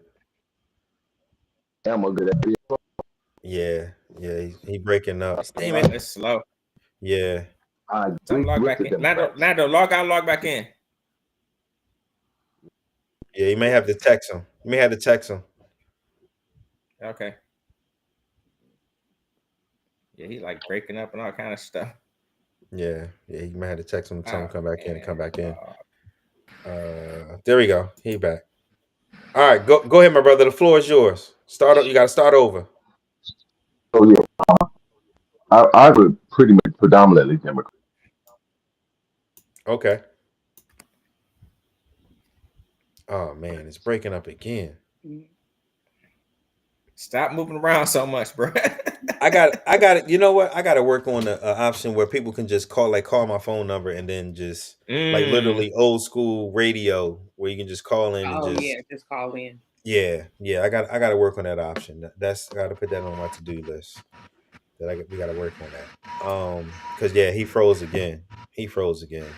Yeah. Sister Wu, you here still? I'm here. Okay. All right. So I got a question for y'all before we get into Marjorie Greene Taylor while OJ still working on his stuff. Where do y'all see? How do y'all feel about the shutdown? Just a quick, quick thing on where do you at? Do y'all think it's time for it to end? You think the Democrats need to continue to fight? You think they need to cave? You think they need to get rid of filibuster? Where are we at? And we're going to go Sister Wu, Holly, Ronnie. I feel like it needs to go on to a degree. I think those those essential workers that are forced to work need to be paid while they work, even though it's in a shutdown. I think I'll say the extra benefits that our employers offer us as federal employees need to be suspended during the shutdown and the furlough, like education benefits and all those things that each agency offers their employees over time. That can be suspended, but I think essential employees that have to work need to be paid or be given some contingency. For example, I know someone that works at the VA in Philly, and they have to report to the office. And there are people that use public transportation and Uber and Lyft. And it was asked, hey, can you just let us work from home a couple days a week just so we could save on transportation? And Washington told them no. Oh, wow. A resounding no. Yeah, they want it to be more painful. They honestly, that's honestly how I feel about it. I'm gonna cut you off right there just for a second, Angel. Sure. Oh, I'm sorry, Sister Wu. Just because we got OJ looks like he got a good Yeah, connection. that's fine. I want to give him the floor. OJ, come on, man. The floor is yours. So how do you normally vote? And I got a special. I got a special guest with me. So just go ahead, my brother. I normally vote Democrat. So predominantly I've been voting Democrat. This shutdown I'm a part of it. I work for the VA as well, but I'm sitting at home. So you furloughed. The Democrats do have. I agree with them on. Yes, I do agree with them on taking a stand, but it's getting to the point somewhere somehow they got to come to a compromise. They have to. It's affecting a lot. And I do have co-workers that do have to report to work. And then I live in Atlanta. So when you got people that live an hour and a half or 45 minutes away from where they have to work at, that's gas because traffic is crazy down here. Yeah, absolutely. And I feel sorry. I feel bad for those that are not collecting disability, and that is the only job that they have. Because right now, if that's the only job that they have, they're not even getting no money. Yeah, I agree with you wholeheartedly there. I feel like if the Democrats can't compromise with themselves if they're not talking. You get what I'm saying? Like, and Correct. so it takes two to compromise. And if the other side isn't at a point where they want to talk or they're not moving at all to say, because they said that they actually have been talking more recently. And what I've seen the reports have been saying is the Democrats are offering, or they're trying to come to a compromise of a very short term CR with a guaranteed vote on the Obamacare subsidies. And if that happens, then they're willing to open the government for the short term CR. You gotta leave that alone, Chummy. I need my mic, baby. Well, that even though the crazy part, I didn't know how the subsidies really affected somebody until I spoke to my daughter. Really? And yes, and she was like, she's going to go from paying $36 a month to $136 a month, and that's just for her. So that is a big increase for a single person. Yeah, absolutely. Absolutely. And that's what the fight is all about. And that's what the fight is all about. So I'm gonna be completely honest and tell you, I feel like the Democrats didn't need to fight at all. I feel like, even though I know it's gonna hurt people and hurt people that I love, I'm not gonna lie. I know that. I mean, my family still need what, you know, and I come from the same background where I think we all come from the same background where we've achieved more double or triple than where we came from. Shit, quadrupled 100 times. Yeah, Yeah, 100%. Exactly. Yeah. But that being said, I feel like this is what the country voted for. And if the Democrats continue to save the country from what they voted for, they will continue to vote for the bullshit and never realize that you're voting for policies that will hurt you. And I feel like at some point you got to have these short-term setbacks, short-term things. It's kind of like what Ruben been saying, honestly, to a certain extent. I will never vote for Trump, but anyway, you got to have some of these short-term setbacks, some of these short-term things that happen, so that people got to touch the stove. And I know it hurts your daughter. Like grandma. Go ahead. So like grandma used to say, a hard head makes a soft ass. Exactly. The country, but if you save the country from themselves and from these terrible, terrible policies, then what is going to happen in November is the people are going to forget all about the time that they almost touched the stove. That they're gonna be going with it. They don't remember that. And so, but when they actually have to pay, make a payment or two and touch the stove, and you can actually look and say, yo, you know why this happened? Because you voted for that party, because you voted against your own self-interest, and you've been doing it actually since the 1980s, since trickle-down economics became a thing. And so now here you are, and so it to me, if I was the Democrats, I wouldn't have fought over healthcare simply because I think they need to see those policies actually enacted, the policies that they voted for, the country as a whole voted for. To me, if I was the Democrats, I would have fought for the bringing the powers back of terrorists, like making it more whole of if we appropriate something, that's what you're going to do as a president, because this is what we said as Congress that you need to do. I don't want over those powers more than the healthcare for me. How do you guys feel about that? And then we need to go to MGT. We have one for you. We're going to go to MGT. To a certain extent. I mean, it's like you damned if you do it, you damned if you don't. Because we each person votes in their representative. That representative is sent to Congress to look out for your best interest. The best interest in those people is to get the ACA subsidies. They may not know that right now, but this is what I'm here fighting for you for. So it's the same thing we was talking about the kids. You don't understand what I'm doing right now, but you will in about 10, 15 years. You completely get it. Yep. So I'm kind of not in saying, oh, go ahead and let them feel it, because that's not their purpose. It's, we're supposed to go ahead and let them feel it. So I have to give them credit for standing up and fighting for what they know is best for everybody, even though I am for the FO part of the FAFO. I get it, but not in this circumstance. One, because they're going to cancel.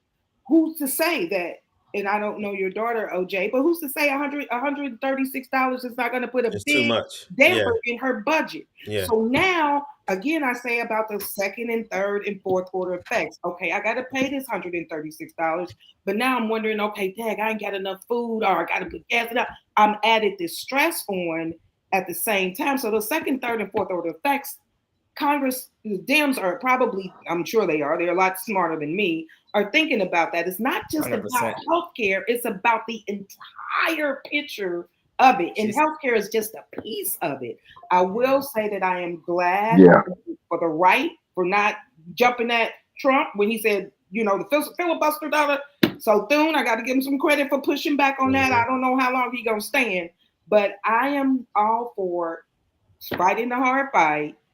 I'd rather for it to hurt a little bit now than a whole lot later, because when they get those premiums hiked up, they're going to cancel, because now it's like, oh, I ain't sick, I don't really need this. And then too much from the cancellation. Now then it came out with some life-threatening illness, you know what I'm saying? And now they're trying to figure that part out. And in addition to that, now the people who do have health care, our premiums are going to go up because they still got to see these people when they go into the emergency room. If you got a life-threatening illness, so the hospital cannot turn you away. So it's just so many second and third order effects that come along with this that I think the Dems are like looking at, and they have to take those things into account. I work for the federal government too. I've been sitting home for 36 days now. I'm grateful that is not my sole source of income, so I'm grateful for that. And I do understand that there are people in households where in one household, or maybe they're a couple, that they both work for the federal government and none of them are receiving money. I am most concerned about those essential workers. I think that there needs to be some type of legislation wrote into law when the government goes blank and shuts down. Senators, Congress, they all get their money. Those essential workers, air traffic control, TSA, and everybody else on that list, the military needs to be in that same pot with them because they're essential. They're getting paid. Some type of legislation needs to be passed. So if this happens in the future, they're covered. And that is going to, ease up some of the tension on either party so they can actually negotiate with a clear focus, not just, oh my God, my constituents back in my state or da-da-da-da-da. Okay, so we got that taken care of. We got everybody else kind of just buckled down. And one last point, and I lost it. Can I add to your point? Yeah, hold on. She coming. You coming up. You coming up, Will. One last point. As far as our back pay and stuff, it blew my mind to realize that Trump is the one who wrote that into office in 2019. Yes, he did. And now he's trying to rescind that and say, no, you're not getting no, we don't know. We'll pay some of them, some of them won't. So now that man has dementia. He has early onset Alzheimer's and or dementia or something's going on. So it ain't early. That's my 2 cents. I think they gotta hold the line. They gotta hold the line. We gotta just in there and figure these things out. Shit. And them not releasing that $6 billion for SNAP is unfreaking sad. That's unsad. Just on so many levels. But I'll stop there so everybody else can have their say. Thank you. Will? I wanted to add to your point, sister, about the $100 or additional funds for healthcare. Let's say that does go in as a policy, but what kind of healthcare will people receive? Just because you're paying more doesn't mean you're going to get better healthcare or certain illnesses won't be covered now that they've changed the laws, or certain apparatuses, CPAP machines, oxygen machines, what the bed that elders need if they're bedridden or something like that. Those things that were fully covered before may not be covered now, even with the increase. So is it worth it? Well, I don't think the nuts and bolts of the coverage is the same. It's just the subsidies, because the government was picking up that extra $100. Now the government's saying, I'm not picking it up anymore. You pay it. So I think you're still getting the same. No, but some of those subsidies covered a lot of things. You know what I mean? Especially for it was more than just the premiums, is what you're saying. Because honestly, I don't know this. I would say honestly, I don't know. So you're saying like the subsidies was more than just they just covered the difference in premiums that make it cheaper for you. You're saying that they covered and made it where the insurance companies will cover more ailments and more things like pre-existing conditions or other conditions. And I believe that the subsidies covered, I could be wrong, but like beds or things like that people need from these conditions and stuff like that. So if the price does increase, will those things still be covered because it's a necessity? Or those specialized medications that people need for whatever, you know what I mean? I thought it was just it's just a thought. Monetary. I'm gonna look it up real quick. All right. Yeah, it's just a thought of the whole thing. You know what I mean? Like you said, it could have been something else that they stood their ground on, but now that we're here, you might as well stand on business and just kind of ride it out. I think y'all both right on Holly and Woo. I'm sorry, right? I think y'all both right at the same time, right? Is that most people don't understand what those premiums. That's why they said then it's not going to be a flat thing where one gets a 30% increase and somebody get a 90% increase. It's going to be a big window of it. And I think exactly what you're saying, Ms. Wu, is a lot of that stuff people don't understand. It's like some people going to fall into these preconditioned things. Now they're not going to be in that precondition. I mean, that subsidy from the government because they got more from the government because they were that at that. Does that make sense? So I can see where you guys are both right, 100% of it. Yeah. Yeah. So, but the whole thing for me, just to say my point real quick, because Holly, I think you jumped in my brain and just said it for me because we was like everything you said was I was thinking like, damn, this girl's still anyway. But the whole thing is like I'm glad that people can see it that way ultimately. But for me, as I'm sitting here thinking, it's like, what's the key to this whole thing? Keeping the government closed, right? Who's benefiting from that? It's the Republicans, right? Because one, we jumped off. What are you hardly ever hearing about now? In Epstein. Epstein. Yep. All this. Listen.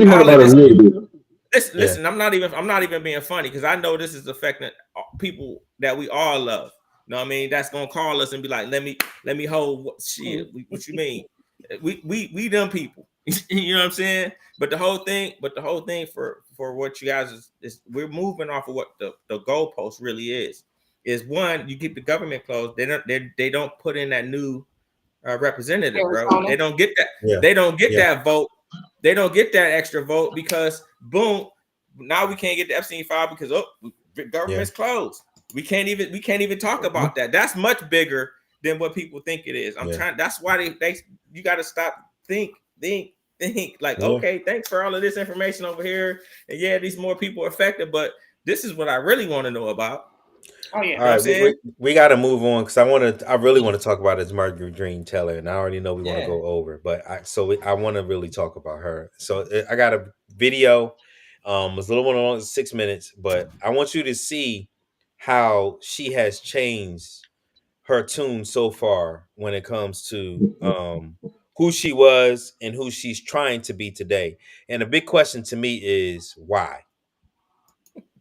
Epstein files, wanting to release those. I know Democrats have also been calling for that, a few other Republicans as well.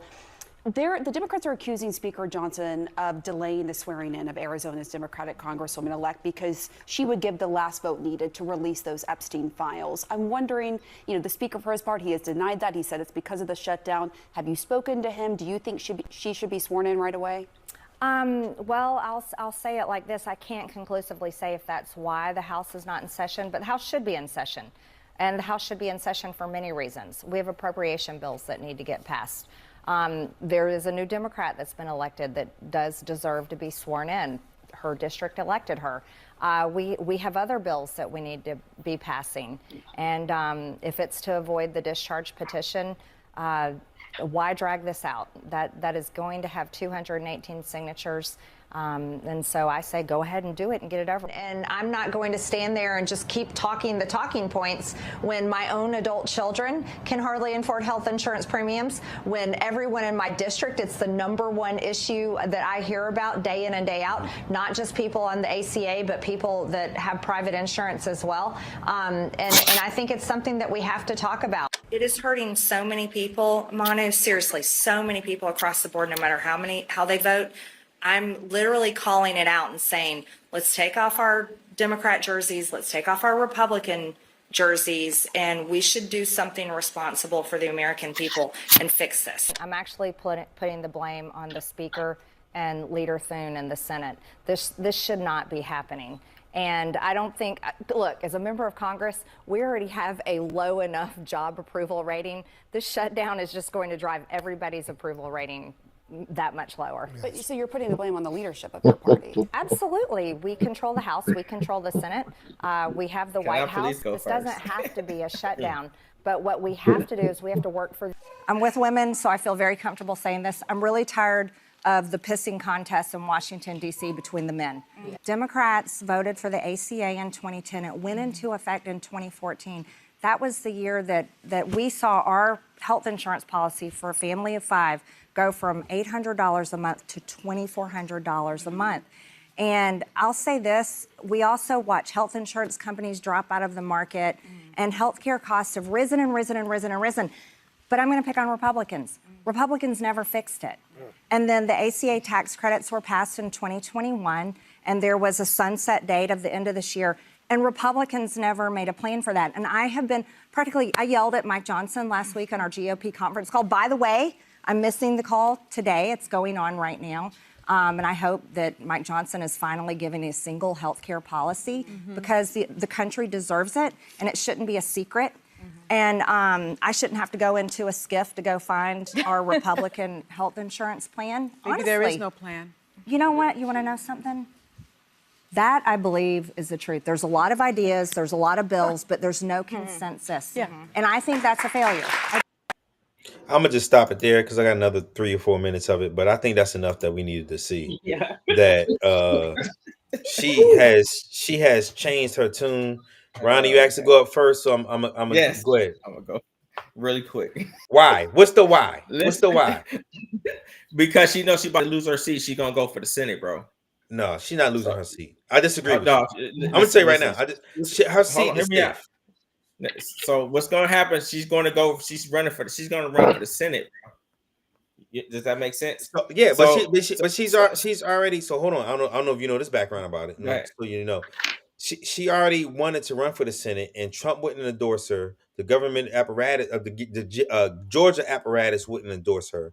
So she's going rogue right now. She wanted to run for Senate. You're correct with that. But Trump won't endorse her. The Georgia apparatus won't endorse her or get behind her. So this is bigger than Georgia. And me. So but go ahead. The floor is back to you. Yeah. So you genuinely believe what she's saying? Absolutely not. No. Oh, okay. Let me. I am. No. Look here. Look here. Let's start there. She's a sharp. Her thing. I'm gonna let everybody else speak, but real quick, I'm gonna just say her thing is bigger than Georgia, and so go ahead and then we're gonna go down to Liz Holly and OJ and Woo. Go ahead. Woo. Oh, yeah, no, that's what I'm trying to say. It's okay. People are really drawn into this lady talking. All of a sudden, wait a minute, didn't you yesterday what? You on this side today? Nah, not ever. Not from all the stuff the history of things that she's said about this side of the fence and people that look like us. Now I will say I've cut off some of her stuff that I had in there. They talk about Nick Fuentes, and she went that she just said his speech should be respected. Not saying I agree with it or disagree with it. Just so she's still playing the fence when it comes. I mean, she's still an anti-Semite, racist, but she's still playing the fence. Holly, how do you That's feel all I have about? To say. Yeah, where are you at with this with her? And the why? What's the why? Okay, so I think the why is she said it, and it's the wrong thing to say at the wrong time. Her approval ratings. She is now looking at the Republicans going down a crapper, and she's trying to somewhat separate herself. But I think the bigger thing is when she first came out and said that she was for the affordable care subsidies. Mm-hmm. That was like the first thing she said. And the first thing that came out of her mouth was, my children's premiums are going to go up. I think her family gave her a moral test and was like, you know what? Somebody with some morals, some values, some character that she thought highly of, whether it be her children, somebody in her family said, you are looking like an idiot out there. And here's why. And it's hurting us and it's hurt. So now it's got a little closer to home. Mm-hmm. It's not as far away from her as it was. So I think somebody has gotten in her ear and kind of made her kind of see a different side of things. That's just because the first thing she said was my children. And we all know our children are near and dear to our hearts. They are, and then especially as they become adults, you know what I'm saying? And you're trying to see them succeed and go forward. And that's the first thing that came out of her mouth when she was jumping on the other side with the healthcare, was her children. So I think that played a huge role. And as a mother, I know it would play a huge role for me. I don't want my children to suffer, so I need to take a different stance on this. That's just what I think. Okay. All right. I think you gave her too much credit. But we will continue. Go, OJ. I would say my lead her. Yeah, I think you gave her too much credit. OJ, go ahead and go, and then Sister Wu, I'm coming to you. Oh shit. You know what? I agree with Ronnie and I agree with Holly. Somebody done said something to her to make her change her tune. Because she's gonna have to come out of her pocket and pay for them premiums. And with Ronnie, hey, I think she's scared to lose her seat. She's gonna lose that seat. A lot of these Republicans out here, they all need to be scared because they're gonna lose those seats. I'm gonna look it up right now. Keep talking, my brother. I'm listening. They're gonna lose those seats. Look at what happened in Jersey. Look at what happened in Virginia. You see, that's what happens. You guys want to back this crazy senile man? Hey, huh. I'm not going to dispute that. I think people are going to lose their seats. Next year it's going to be crazy.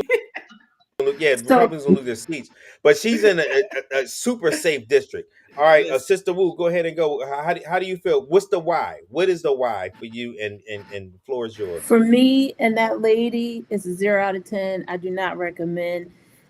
I just saw something before I jumped on with you guys saying that she's thinking of running for president in 2028. She's trying to change her image and she's trying to get back at Trump and them for not letting her get that Senate seat. That's what this is all about. Okay. She's trying to soften her image and, oh no, this is what should be done and boop, boop, boop and bop, bop, bop. No, you showed us who you were. We know who you are. That was the real you. And we're going to treat you accordingly. She's going to have to stand on that. Yeah, she's going to have to stand on all of that. She's going to have to stand on that. She's going to come out and say, well, why was you acting like this back in 2023, 2024, 2025? That's who you are. We know who you are. That's it. She's going to have to get through Jasmine to get that. Yeah. Exactly. Jasmine is not. And Jasmine ain't budging. She's standing on business. She got the whole team on her back. Yeah, but Jasmine. I mean, neither one of them will be the nominees for president. Gavin Newsom. No. Yeah. So I think Gavin brings a lot of issues with him, and we can talk about that at another time. I just want to say, all right. So Marjorie Taylor Greene won her seat. She got 65.9%, so 60% of the vote in 2024 and 2022. So she is not at all going to lose her seat as far as in the House of Representatives. This is not. What part? Huh? She what is she representing? Of rural Georgia. Hold on, let me. I can tell you the district. Let me ask. What's the education level of the people that live in her district? I'm gonna do demographics, and that will tell you why they voted for her. I'm pretty sure it's predominantly white. For sure. No, I mean, it doesn't matter the race. What's the education level? Right. Education. It matters race too. You're right. Race does matter. 100%. Yeah. You're right. All right. So let me share this screen real quick with y'all.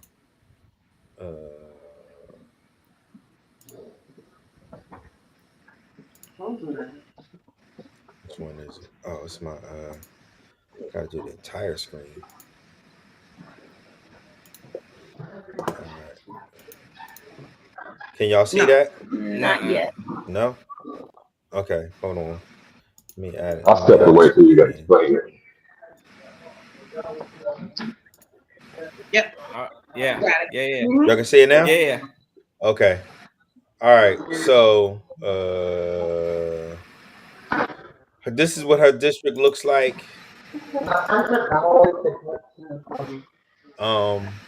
Let's see if I can zoom in. Please. Because I don't have my I'm glasses trying. on. Yeah. So they go Cobb County down there. So she is northwest of Atlanta. So they go Atlanta right there. So she's in a very rural district. Look like it's up against Tennessee. No. Yeah. That's it. No, Tennessee and up by Alabama. Rome. Up by Rome. Yeah. So Tennessee and Alabama. It is northwest Georgia, including rural and ex-urban areas, stretching to Atlanta from a little bit of Atlanta suburbs. There's a bunch of different counties: Cosca, Chautauqua, Dade, Floyd, Gordon, a bunch of different counties. The demographic all of the those district is counties- reported to be. Go ahead. All those counties are like up in the mountains. Okay. Only counties you might have to worry about with Palm. 77% white, 11% Hispanic, and 9% black. Mm-hmm. And a poverty rate is 11.7%. Wow. Damn. And let's look at education. 86.6% age adults 25 and over have a high school diploma. 24% have a bachelor's degree or higher. You said 20%? I don't 24. So I don't know where that places when it comes to, I'll say the bachelor's degree is lower than the statewide average. The statewide average is 35 for bachelor's degrees. High school is a little bit lower than the statewide. Statewide is 89 and they're at 86. So it's not terrible. The big issue, I mean, let's be real, is the race component. Let's just, I mean, 70-some-9%. I think we have to realize hold on, I gotta cut this off. Sorry. We have to realize that that's what matters most for us. I mean, for our country, really, is race still when it comes to our politics. 100%. For unfortunately. And guess what the Supreme Court they ruling on right now about that. They talking about this very exact thing, what you just talking about, Bobby. Is that people they trying to take all of that away. And people was like, okay, we cool with it. No, it has to be a factor. No, it should. So I just want to read Vanessa's comment. I bet my whole space laser, she's trying to answer to who comes after Trump since Vance ain't. She's what wants to be looked at as a centrist, and that's my point entirely. She wants to be the next MAGA, and the next MAGA. Even if you look at now, let's go back to Mamdani's race. It's still populist ideas, and like him or not, Trump created populist ideas. People voted for Trump because they thought that he was his own man and wasn't relying on billionaires and the politics, the dark money from politics, not realizing he was the worst motherfucker in the swamp. Yeah, he was. But they was fooled by a charlatan, and so they want populism, and that's what she's trying to provide. This whole thing with Obamacare and all this, that is populism. That is saying that, okay, we need to help people afford stuff and do all these different things. So she is coming back on the racism and adding to the populism. And what's telling to me is, why haven't Trump come after her? And to me, it's because she knows some inner things about him and everything else. And he has dementia 3 and he forgot. I can believe that. What did you see? What did you say, Will? I said, and he has dementia 3 and he forgot. No, wait, listen. He ain't gonna forget it. He ain't gonna forget it. He ain't gonna forget it, especially as much as she out. No, we ain't doing one. He may forget. He don't get no defenses right now. Don't pull that. He's dementia's now. No. He's in this. No, right I've now. been saying that. No, I'm just being funny. You know, Yeah. But my man, like you're right. She's exactly the reason why, you know what I'm saying, she's on that fence like she's doing it. That's why them cats on that side ain't messing with her. because they know what they about to do with it. They listen. They ain't playing checker. They playing chess. This has to now think down the line. She knows. Yeah, she knows some stuff. She know about them Epstein files for sure. Yeah, she do. You know what I'm saying? She absolutely do. So she might have her. She might have her. I think he is in them. I think there is no. All you got to think about is the fact. Yeah, allegedly. The fact that King Charles just kicked his brother out the palace. I told y'all that some shit is about to come out. Some shit is about to really come. Like they setting up damage control now because they know they pockets right now. Shit is I'm trying, and I'm gonna say it again. I'm late to the party because I didn't give a shit about Epstein or any of those things. I'm just gonna be honest. I didn't care. So Prince Andrew was the one that started this whole Epstein off because his name been out there since like 2017, 2018. Around it's been way way before that, but really connected with Epstein. All of them. Yes. Hell yeah. Epstein, yes, ma'am. Yes. It's been Obama time frame. Yeah. It started way back. That's when he got the sweetheart. Yeah. Like this shit got tentacles everywhere. It will take down a ton of people. It's been going on for a long time. Let me ask the question. It's been rumblings about Epstein for a long time. And then it's just like percolating, and we just waiting for it to blow. Yeah. Listen, why you think they padding the rich folk pockets right now, bro? Let me ask a question. Who making bread right now? I'm so serious. Who making bread right now? Yeah, all these super rich cats. Who you think is on it? They know it's about to pop off. They know. Yeah. So they pad their pockets right now. Listen, that's why they pad their pockets, bro. In mad trouble. But go ahead. The Epstein files. Because I was like, okay, whatever, Epstein files, whatever. Until here recently, it's like the biggest thing mentioned besides Trump on the news almost daily.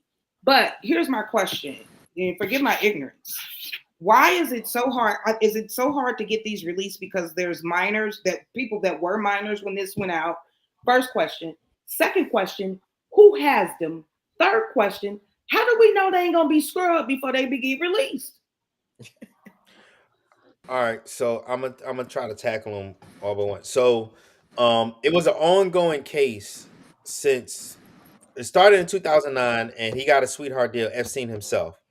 And then investigative reporters started reporting on that sweetheart deal, and he started getting investigated again and got arrested again under the Trump administration. So from 2009 to basically the entire Obama administration, he was cool.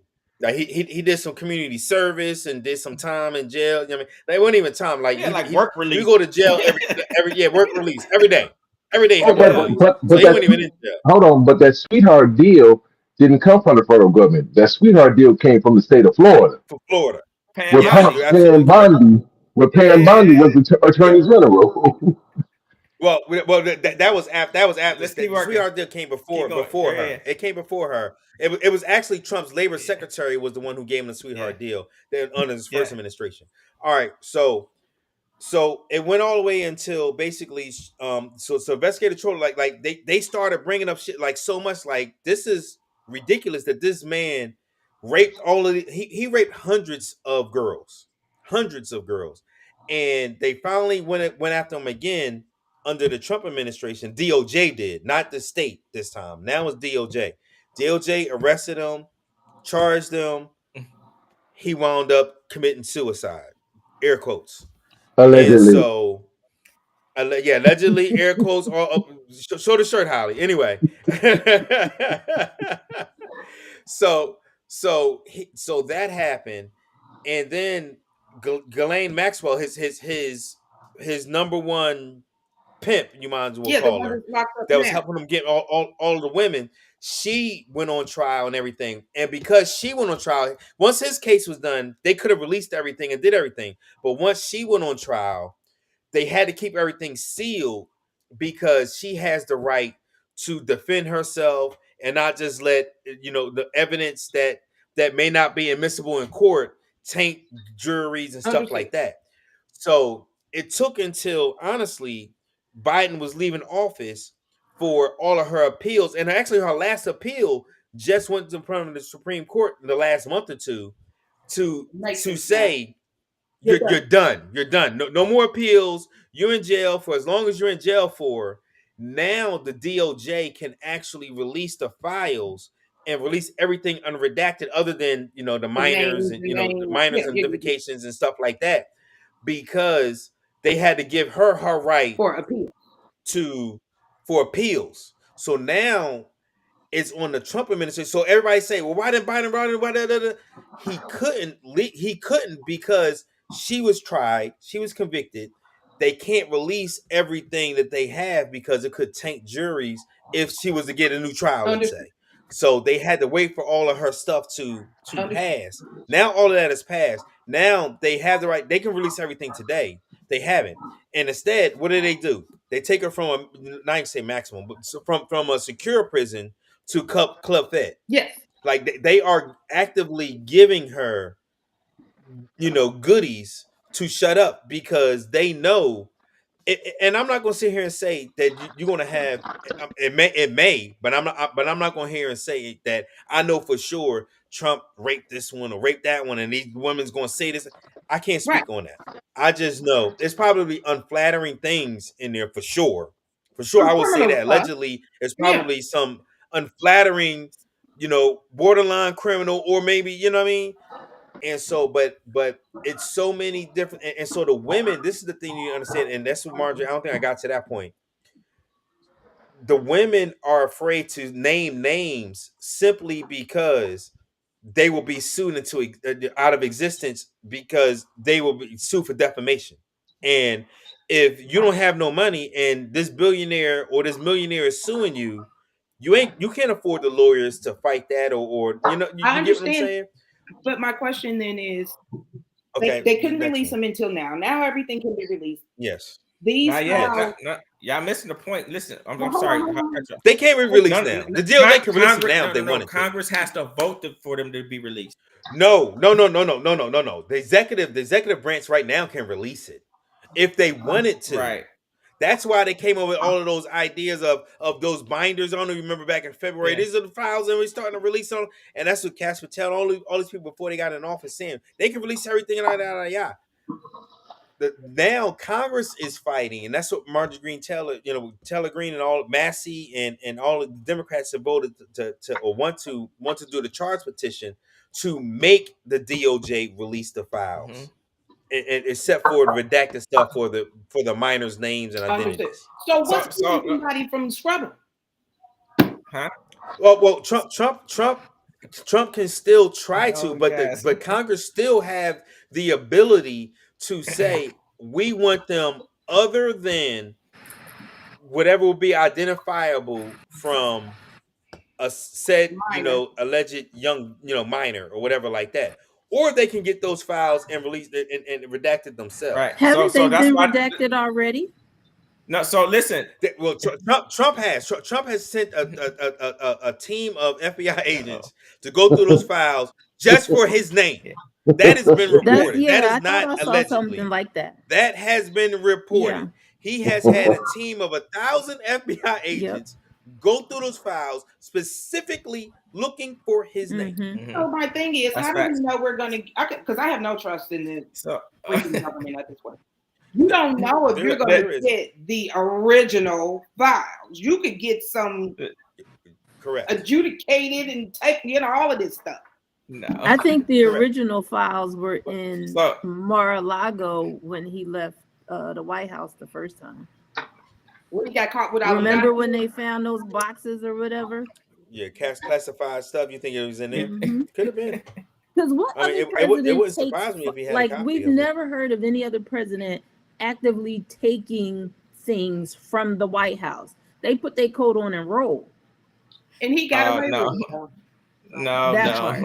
Listen, wait, hear me out real quick. Why is it so important not to swear in a new Congresswoman? Because she can sign a charge petition to get SP files. Right. So that's right. So that's the point why they don't want her to get put in office, because they're gonna have to release those files. I don't even know if they. I think they unredacted because they're FOI, right? They're out for the public because the case is over. right? So that's why it's so important for Congress to open so that Congresswoman can make her vote, the 118th vote, I and agree. say, Yeah, absolutely. release the files today, and they don't have nothing they can do. So that before all of that, so they're gonna delay, they're gonna throw all this stuff over here that the government's closed, all these people are suffering. Again, this is what I'm trying to say. Don't look at this side of look over there and pay attention, but really focus and stay focused on the goal. I'm telling you. I know that's all it is. So here's my question. Trump shows up in the Epstein files is doing some unconscionable, nasty, dirty, grimy crap. Yeah. What? Nothing. Exactly what I said months ago. and I'm gonna speak to a bigger thing than just. But no, just it's gonna Trump. be people gonna roll. What Trump has done to our politics, period, and I'm gonna say it started with Clinton. It started with Clinton with the Monica Lewinsky, thing that he did in the White House. And it slowly continued on to where we are now, where shamelessness. Okay, we can talk about it in a second. Let me finish, and then I'm gonna give you the floor. Shameless. We don't have shamelessness in the politics anymore, because if we did, the guy that we're gonna do research on, he would have dropped out when those text messages came out saying that he felt, he dreamed about killing his coworkers. You get what I'm saying? Like, because you'll say, man, ain't nobody gonna vote for me. Like this is, but now we're at a point where those things don't matter. So I'm gonna give you the floor, and while you say that it didn't start with Clinton, where are you at, bro? I believe it's been going on all along. And I think Monica Lewinsky was just a plant. That's what I really think. I mean, y'all know JFK had his thing. Come on now. This I agree. Look, it's not. They were grown tail women. 100%. Yeah.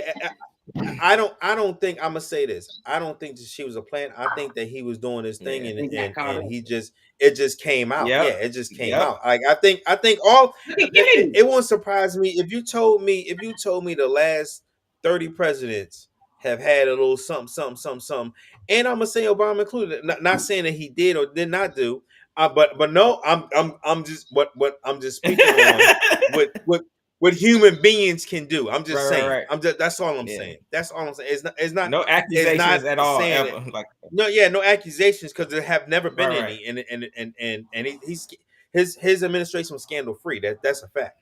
But I'm just saying, like, in general, like it wouldn't surprise me if all of these people had something, presidents had something going on.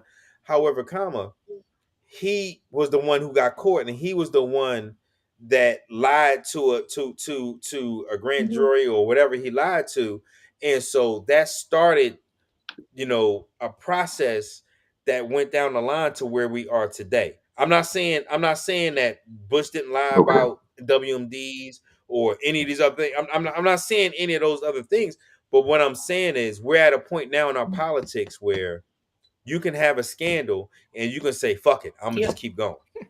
Man, and you're going to have enough Democrats vote for you or Republicans vote for you to get you across the line, regardless of if you're a good person. And that's where it comes to, like you said, we talked about earlier before you got on, OJ. I went out and voted for that dude. Yeah, under no circumstances, because you talking about killing. It's not about black or white. Just skin color. It's not about with your policies. Is that, are you a good person, a good human being? Like if that's where you at with life and all of that, no, I'm out.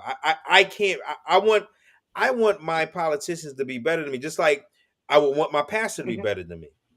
I don't need anybody or anybody. Here's my point, right?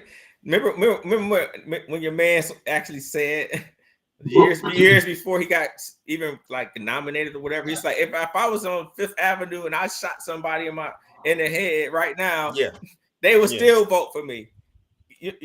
Where they sitting at right now? What? Come on, and it's true.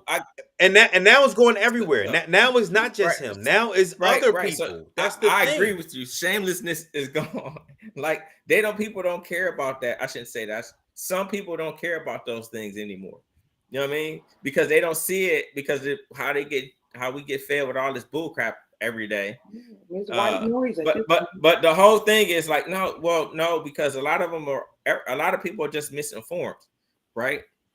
It's the two things can be right at the same time, but you always got to look at it on the other side of the fence sometimes. But a lot of people on one side don't ever want to consider the other side. That's the problem. Sometimes we reach too far and be like, damn, it's gonna affect all these people. And we should be like, man, let that shit happen. But that ain't our character, right? We go in there. No, hear me out. That ain't our character. We care, man. We some caring folk, bro. So we go over there. We go over there, and we gonna do what we naturally gonna do. We're gonna want to take care of the people that need to be taken care of. Period.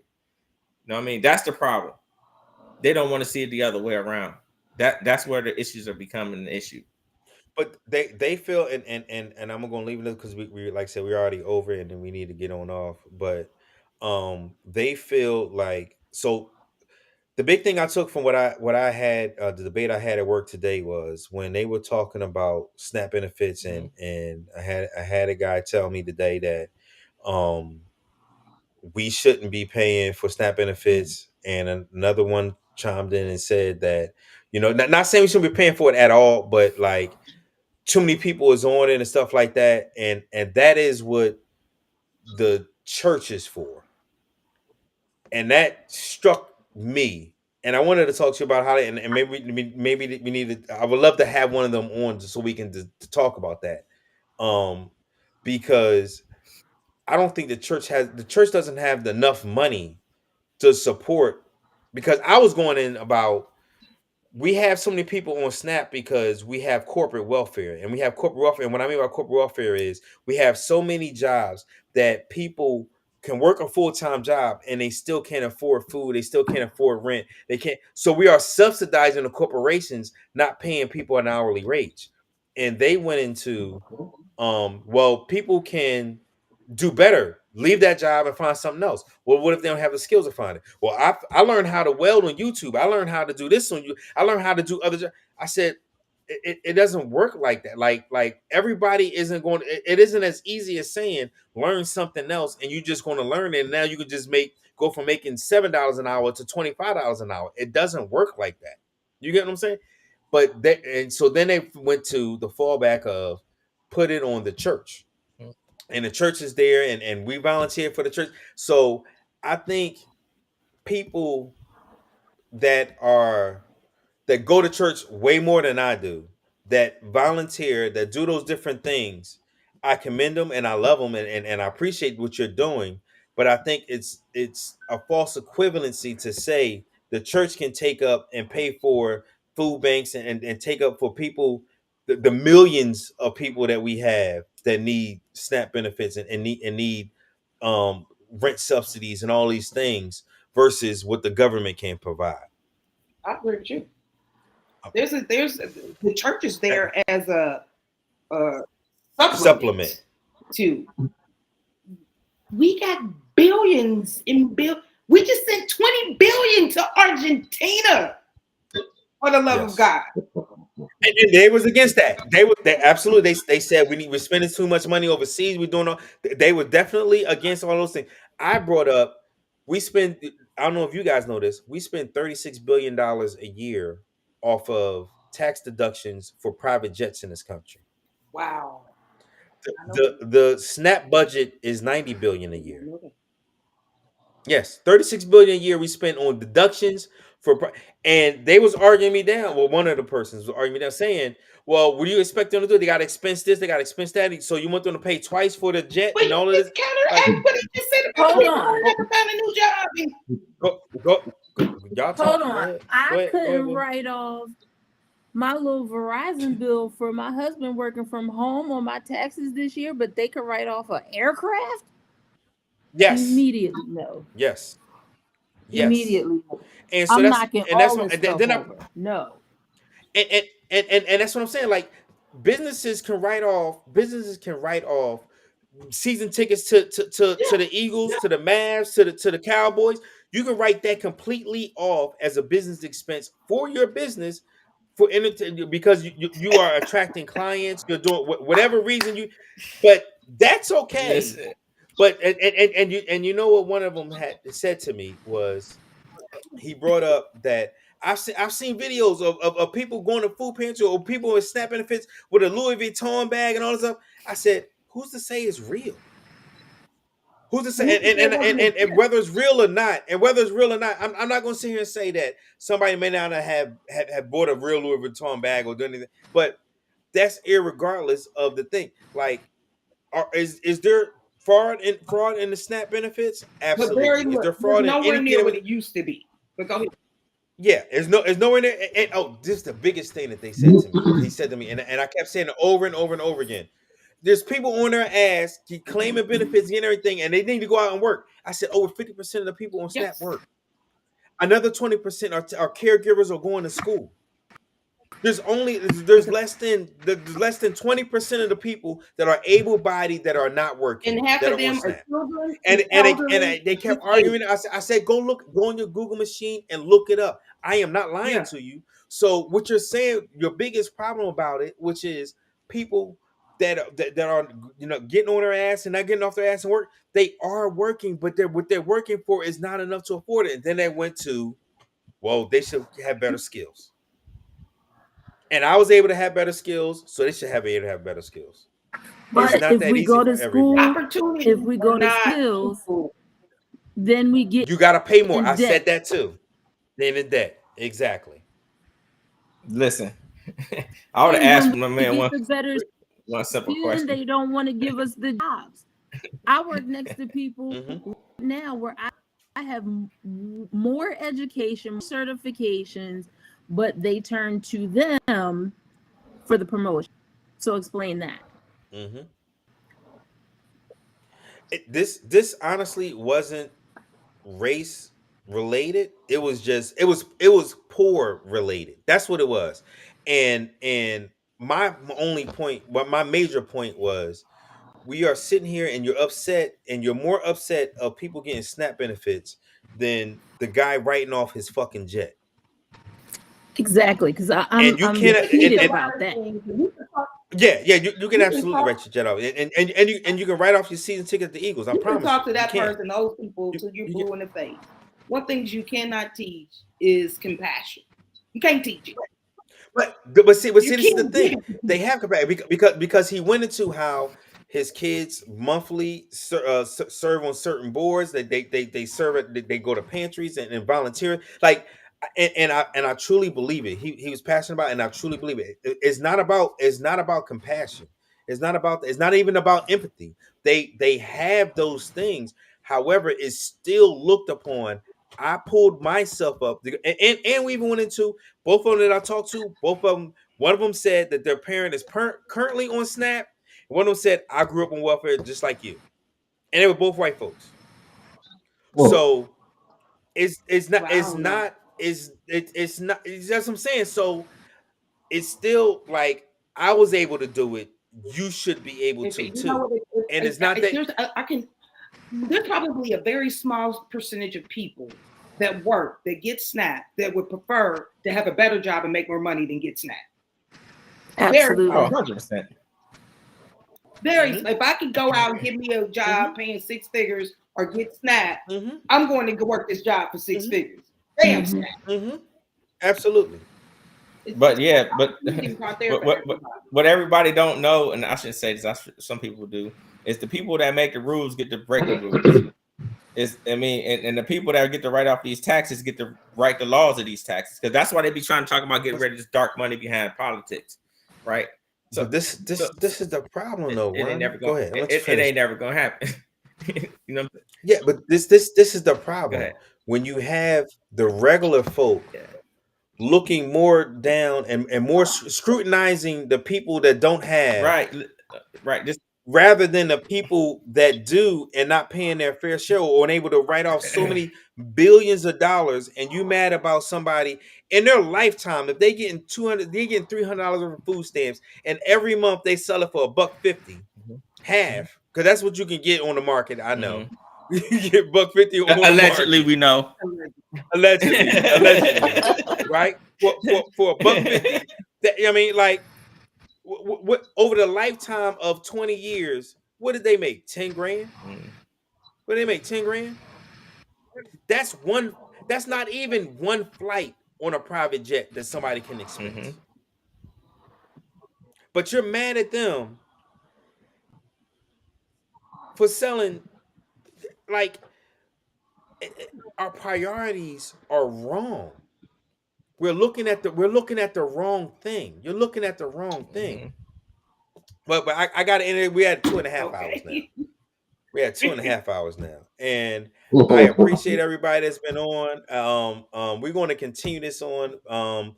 We got homework. We're going to look for those text messages. The text messages that. Hey, I sent you a link. I sent you a link, Bobby. Okay, so we're gonna look that up because Ronnie assured us that there's gonna be context to. I dream about killing you. Yeah. So I'm looking forward to that context. Look it up, bro. That's gonna make that better. I'm curious now too because I saw the commercial. Give me the link, Ronnie. Okay, I heard Charlie. So listen. Yeah, so put it on that the one chat that we got for the TV thing too, because Angel can get that one. Put it on there, and then we're gonna talk about that's homework for next week. So we're gonna talk about that, and I'll put it out there in the community for everybody that's still been watching. Thank you again for watching. It's been 2.5 hours. I love y'all. This is what this community is about. It's about us talking and getting things out. OJ, you've been on the couch now. Continue to come back, my brother. Every week. I'm in my desk now. I'm in my desk chair. Yeah. So come on back. I love y'all. We got to get off. We got to get off. And wait, we need. All right. We need to clean our palette. Do anybody have one single thing to clean our palette? The biggest thing. All right, one thing. Real quick. So quick, OJ, it's quick. It's very quick. real quick, Ronnie. Listen, I want to give. Let me just say OJ. Hold on. Let me just tell OJ what it says. So at the end of the pod, we talk about all of this life stuff, and can bring us up, it can bring us down. At the end of the pod, we always clean our palate. That's the one thing that we do at every episode, which is something that is rejoiceful, something that is good that's happening in somebody's life, our life, or somebody else. And we clean our palate to end the pod because we always want to end it on a good note. So, Ronnie, the floor is yours and clean our palate. Hey, I want to give a great what up, though, to the first female mayor of Detroit, Mary Sheffield. She got buffed up by the city of Detroit. She's the new mayor of the city of Detroit, the first Black female ever. Nice. So that's to clean my palate with that. All right. And that's what we're going to clean it on. I appreciate y'all. I'll see y'all next week. We got some homework to do, and I love y'all. Peace. I got you, Ali. All right. Thank you. Peace. Take care.